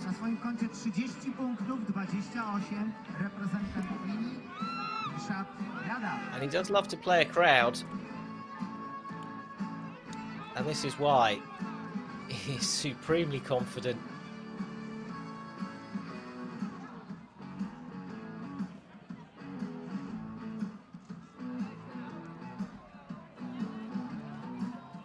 How important is that first arrow, Nikki?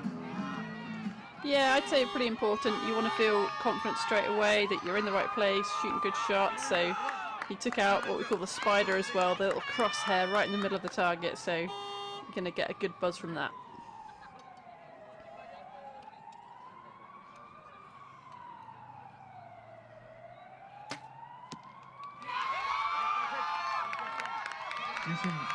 Hard to believe, given Mexico's success here, that when Garcia won that gold in 2019, he became Mexico's first outdoor individual world champion. We've seen such strength in depth in the Mexican team here. It's hard to believe, really, that it's in 2019.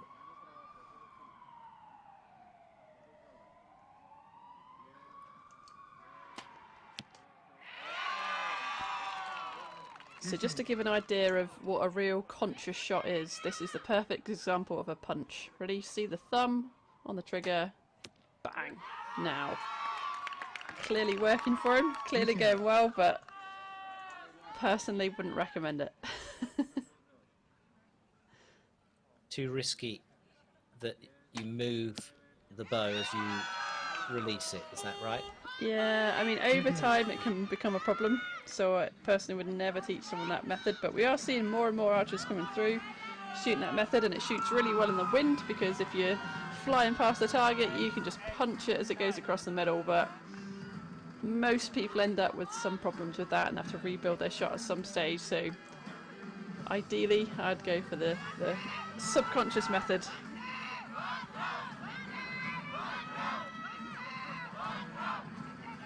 Okay, so 2 ends gone, and it is 59 to 57 with Garcia holding that 2-point advantage. There is a one shot that they're still double checking, and it's a 9 by Yadav. So we're still waiting for confirmation of that.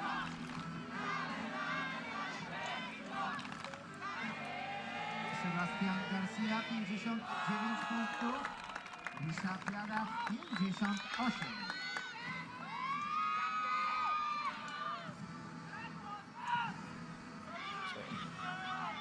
A little smile there from the Indian, and he knows he's now got a bit of a task to catch his opponent.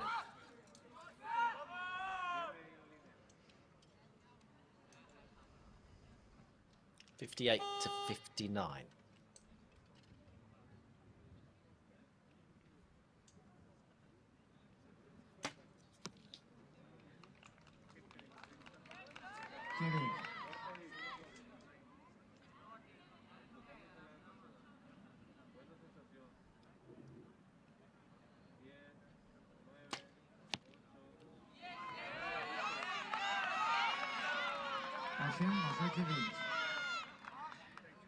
Now, a lot of these archers, because of the pandemic, we haven't seen in action for a long time, and some of them haven't had that much action either. Yadav is a classic case of that, as we watch Garcia.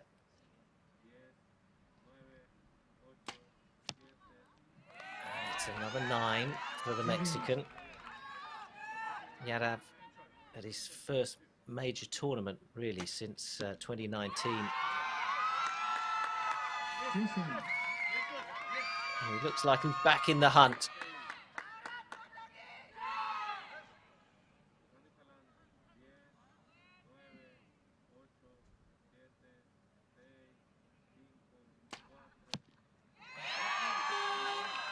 Been counting down by his coach, but showing no pressure there with another 10.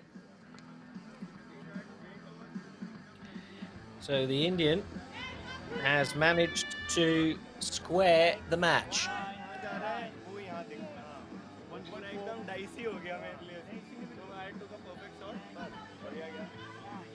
Well, there's a doubt on one of Garcia's. They're double checking that. It's on his first arrow, the 8.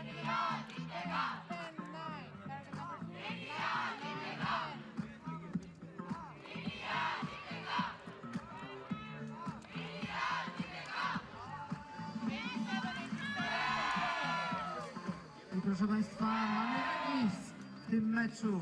Sebastian Garcia i Ryszard Jadaw mają o 87. So yes, it is 87 apiece. The 8 became a 9 for Sebastian Garcia.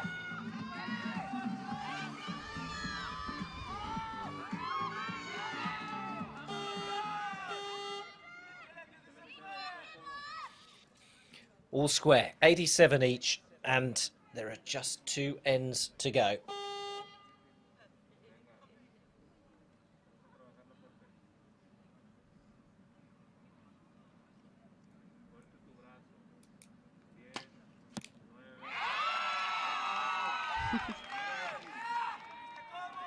I think he enjoyed that one.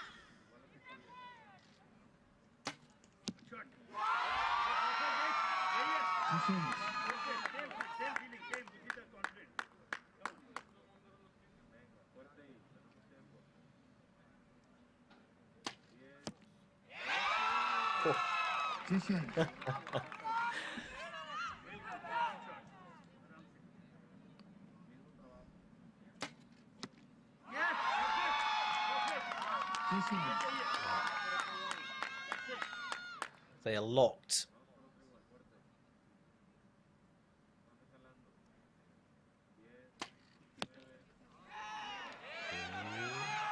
So 9 for Garcia. Can Yadav capitalize on that?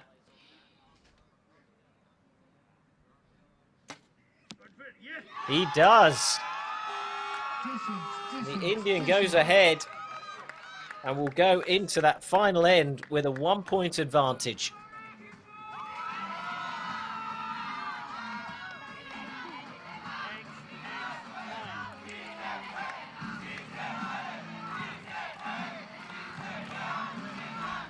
Really thought Garcia had found his groove again then, and just popping that third one out into the 9, opening the gap, which he really didn't want to do going into the last end now. That was an important point. Very, very important point. Just showed Yadav just a little bit of space, and Yadav took advantage of that. And now the Indian is in the driving seat.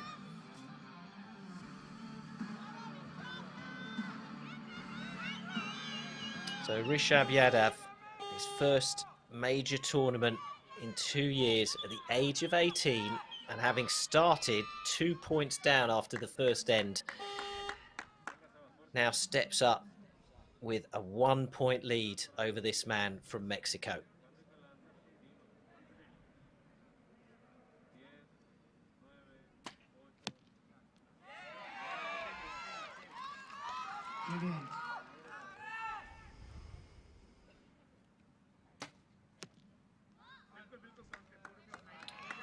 A 9 for 9.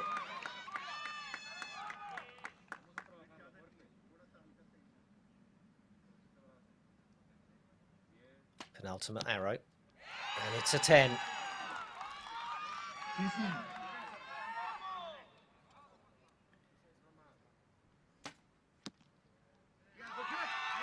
Also a 10. Final arrow. Can Garcia make it a 10 and then hope that Yadav messes up?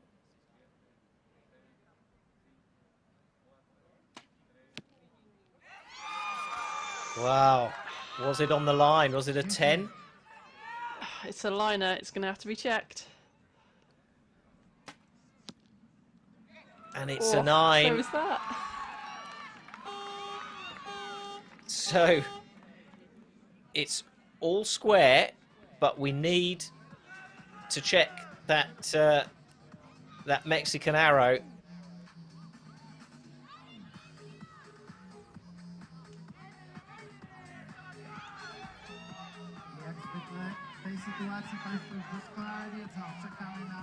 We can't tell from our screen, can we, Nikki? No, you just have to wait for the judge. It's down to that magnifying glass. So if it stays a 9,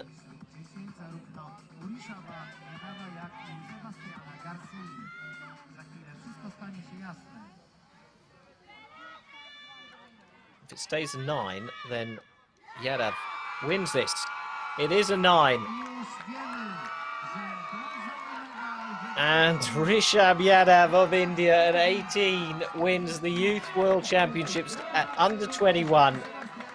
And he does it by a point and a measured arrow.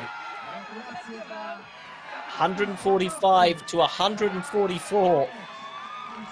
And that is some victory against a man who was hoping to add another gold to his 5 Youth World medals. So gold for India, and it's silver for Sebastian Garcia of Mexico.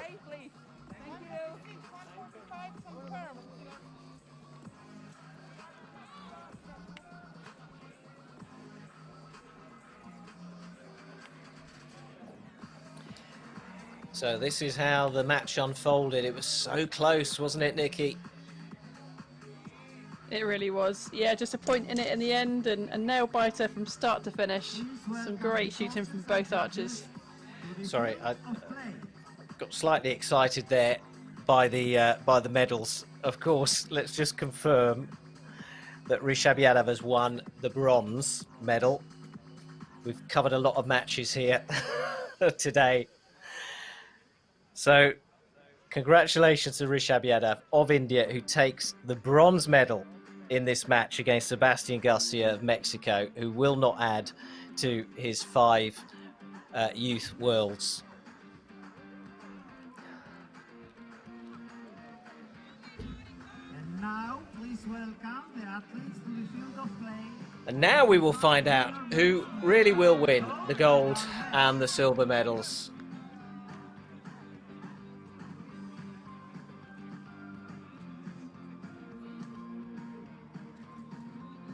On target number 1, representing Estonia, Robin Yetma.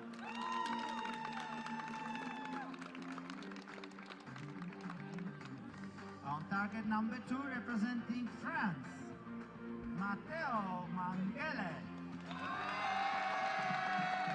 Line judge for this match is Christina Tiflidu.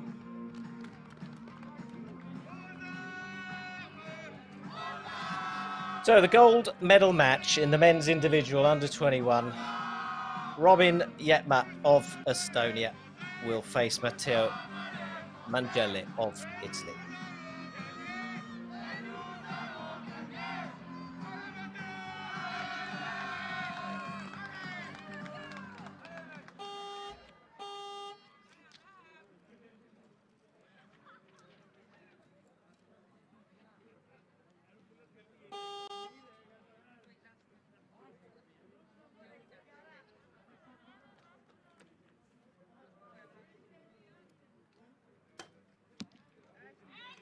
So, Estonia first in this gold medal match. And a great 10 from Yetma.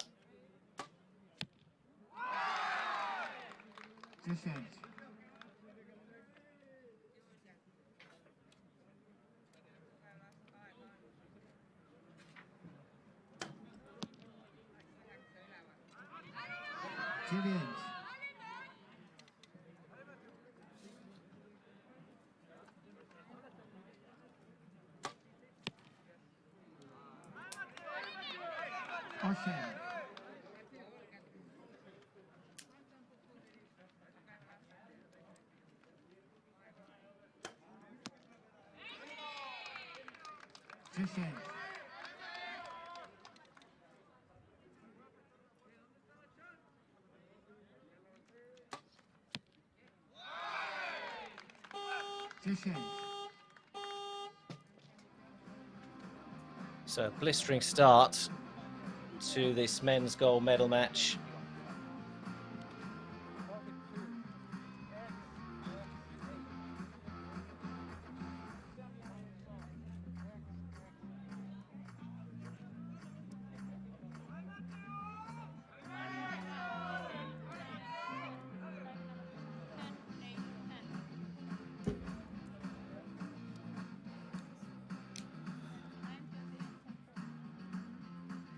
Reprezentant Estonii, Robin Yetma, prowadzi 1 punktem nad reprezentantem Francji, Matteo Mangele, 29-20. So Robin Yetma of Estonia looking to add to his gold medal in the mixed team event.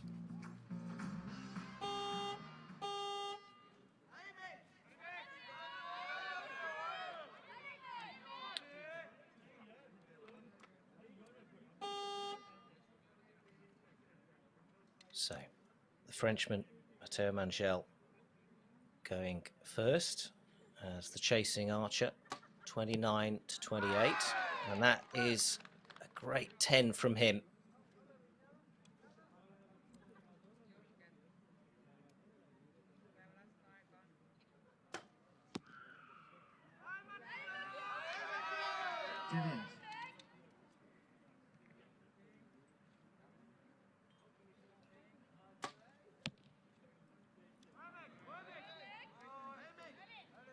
Możliwa 10.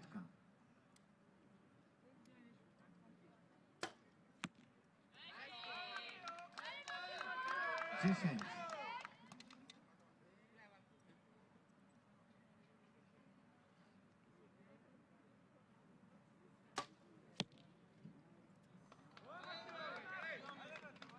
Dziewięć.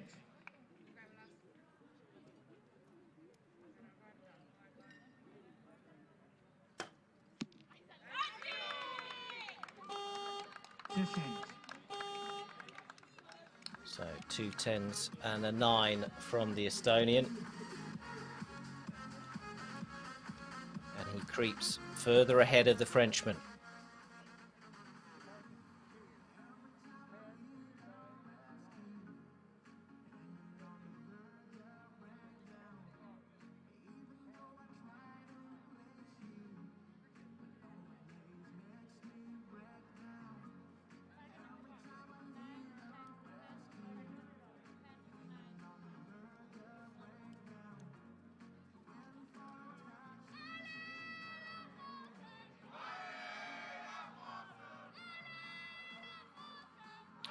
So what do you make of their styles? Yes, they're both shooting different release aids. I think it was Robin who was shooting a back tension and Matteo shooting a trigger. So a little bit different styles of release aid, but very much shooting both back tension with it. So the Estonian so far gaining a point at each end.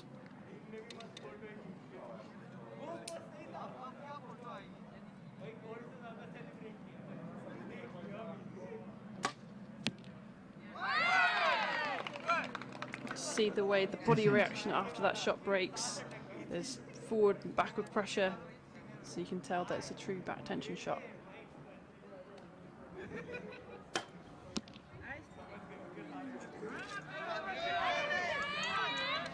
Dziewięć.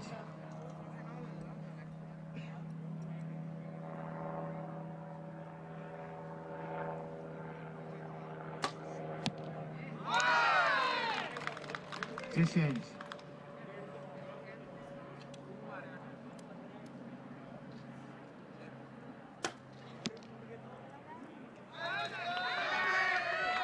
Just missing each side. Frustrating for him.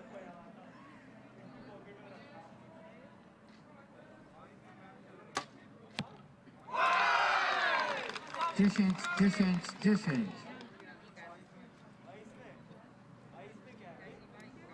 Really need to tend to square this up.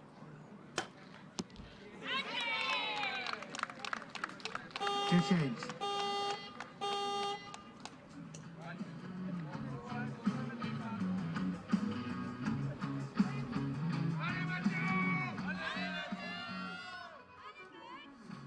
I think the coach needs to step in here and get him back on track.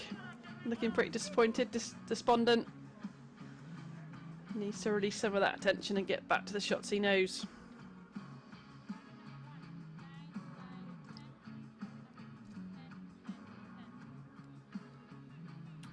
Yes, he does. So he's seen that lead slip. It's now all square, and pretty much mentally they just have to start again, don't they? 2 ends to go, absolutely. all square. Everything to play for. It's not easy to do though, is it? When you've lost that lead. Exactly. When you've been ahead and you've lost the lead, then yeah, it can feel a bit more of a negative place to be. Whereas the opponents, made those points up and got momentum, but just got to put that behind him now. Get back to his normal shots.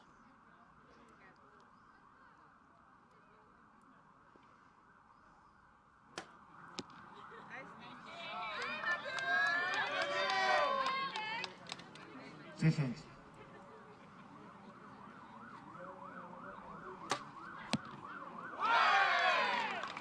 10.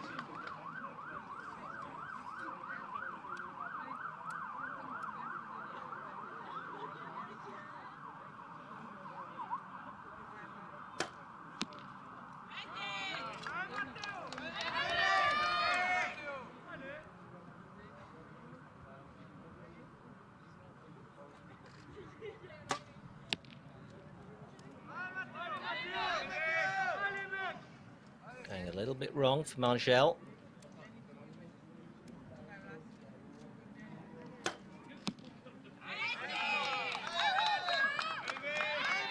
10, 10, 10.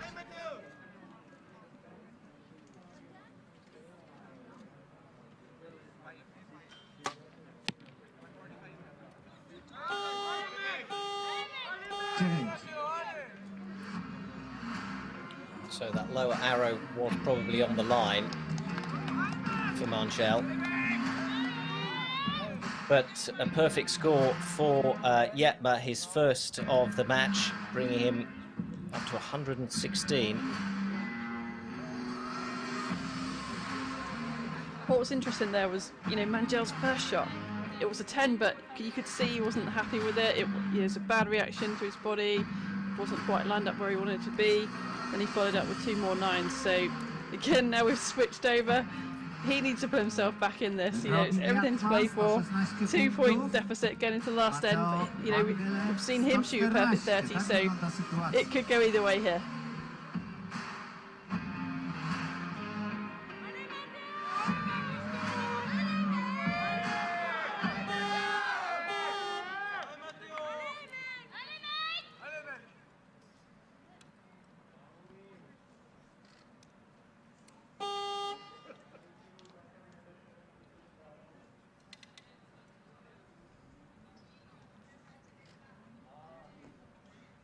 Fifth end, 2 points between them.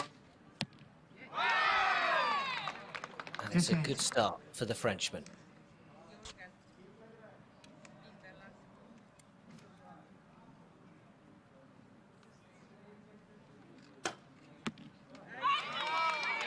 Matched by the Estonian.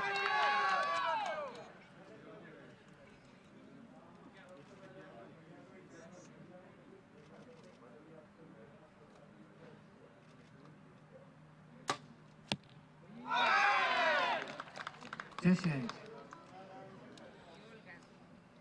now when the pressure is really on, both of them really bringing out the shots, but it's a 9.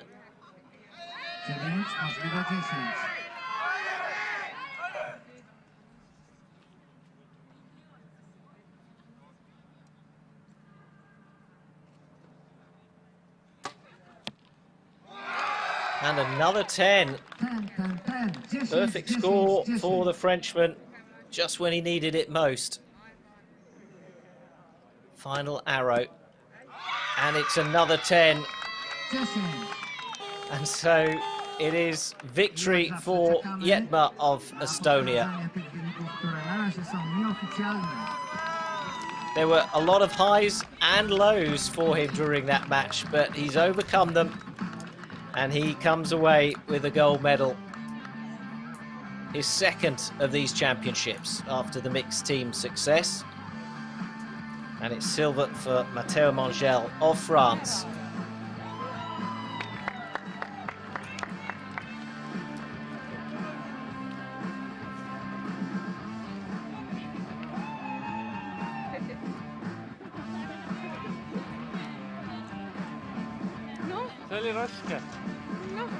I już jest wszystko jasne.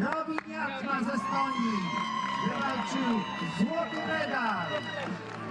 Brawa również dla jego konkurenta Matteo Mangel z Francji, który wywalczył srebrny medal indywidualnie w kategorii juniorów w konkurencji łuków bloczkowych.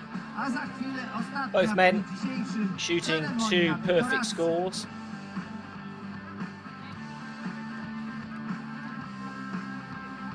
Just a 1-8 from Mangel, but otherwise they were 10s or 9s all round, and you could see how hard Yetma had to work for this victory. He was taken to the wire.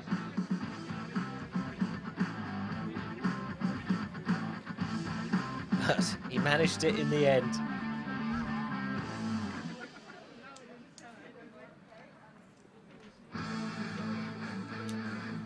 And a hug from his coach, but he'll admit that he made hard work of that one.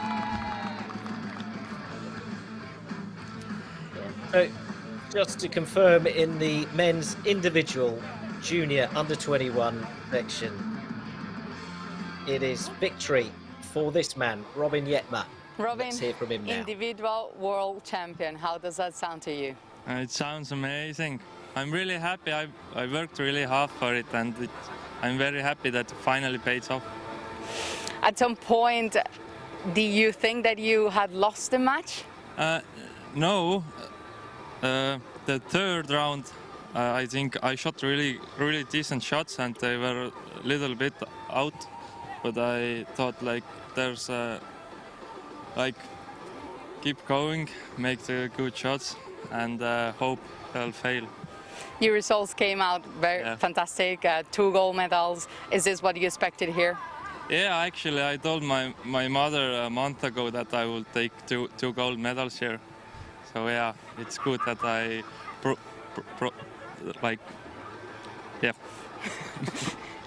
How meaningful is this goal for you?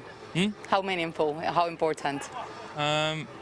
It's yeah, I don't know. Like, I don't know. Thank you, Robin, and congratulations. It's all too much. A very happy 20-year-old Robin Yetma of Estonia, and the youth world champion in the men's individual. He promised his mum, and he delivered. I think that's what he was trying to say. Great performance from him, and a real start for the future, Nikki. Yeah, absolutely. I think it's just lost for words at the end there, wasn't it? It's a long day for him, and yeah, a really successful one as well. And managed to pull himself back like that and shoot a perfect 2 ends to take the gold was really impressive. Yeah, difficult as well when you're speaking in a second language, isn't it? But fantastic for him. So confirmation then, as we wait for the victory ceremony, that Robin Yetma got the gold, Matteo Mangel of France got the silver, and the bronze went to Rishabh Yadav of India. And here they come now.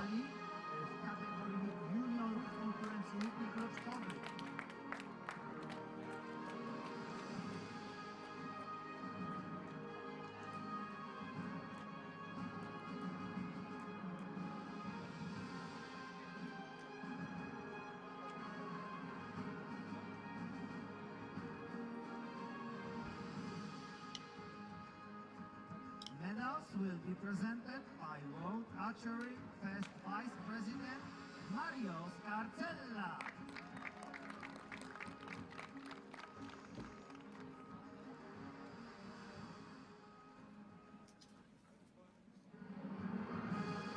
Bronze medal, medal brązowy, representing India, Rishabh Yadav.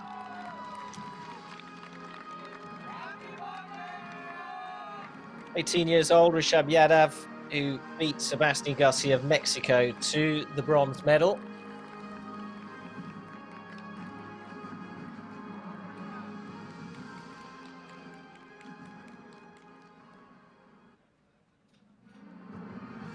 Silver medal, medal srebrny, representing France, Matteo Mangel. Matteo Mangel, 19 years old, took the silver for France, beaten in that gold medal match by Robin Yetma. And this definitely is biggest achievement to date at an international competition.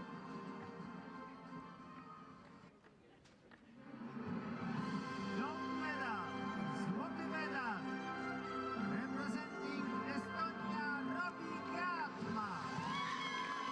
Well, two-time gold medalist at this championship after his mixed team victory. He takes the gold in the men's individual.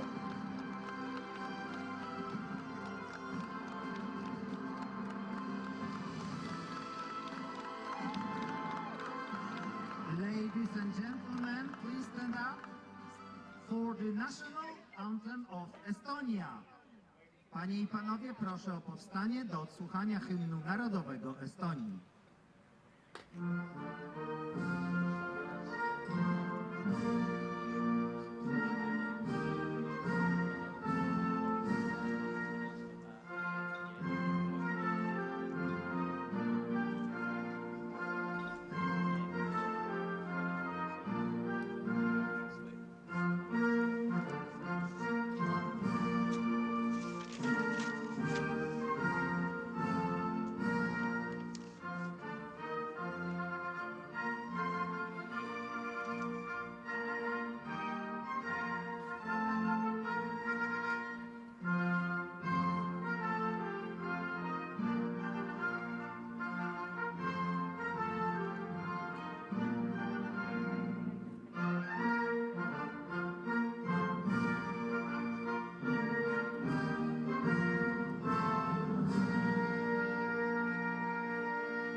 Ladies and gentlemen, Estonian national anthem for the second time at these championships. For our athletes. Panie I panowie, proszę o gorące brawa dla naszych sportowców.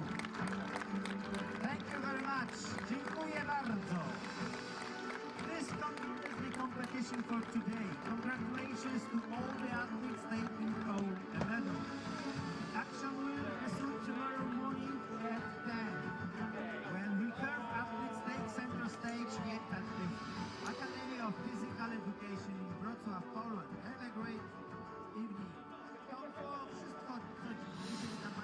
So that concludes our coverage of the compound competition in both the under-18s and under-21s. Medalists in the men's individual go off to take their photographs. The press will take the pictures as we enjoy some of the highlights from the day's competition. 20 matches in total. The under-18s and under-21s. Your highlights, Nikki? Well, I think the afternoon was definitely owned by Estonia, taking the men's world champion, women's bronze, and the mixed team world champions as well. Really impressed by them. And some interesting conditions as well, as far as the wind was concerned. It came, it went, it changed direction, but they more or less handled it.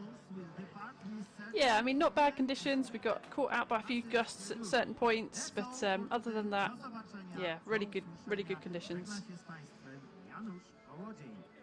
Great performances all round, especially from India, picking up 5 medals, 3 golds in the under-18s.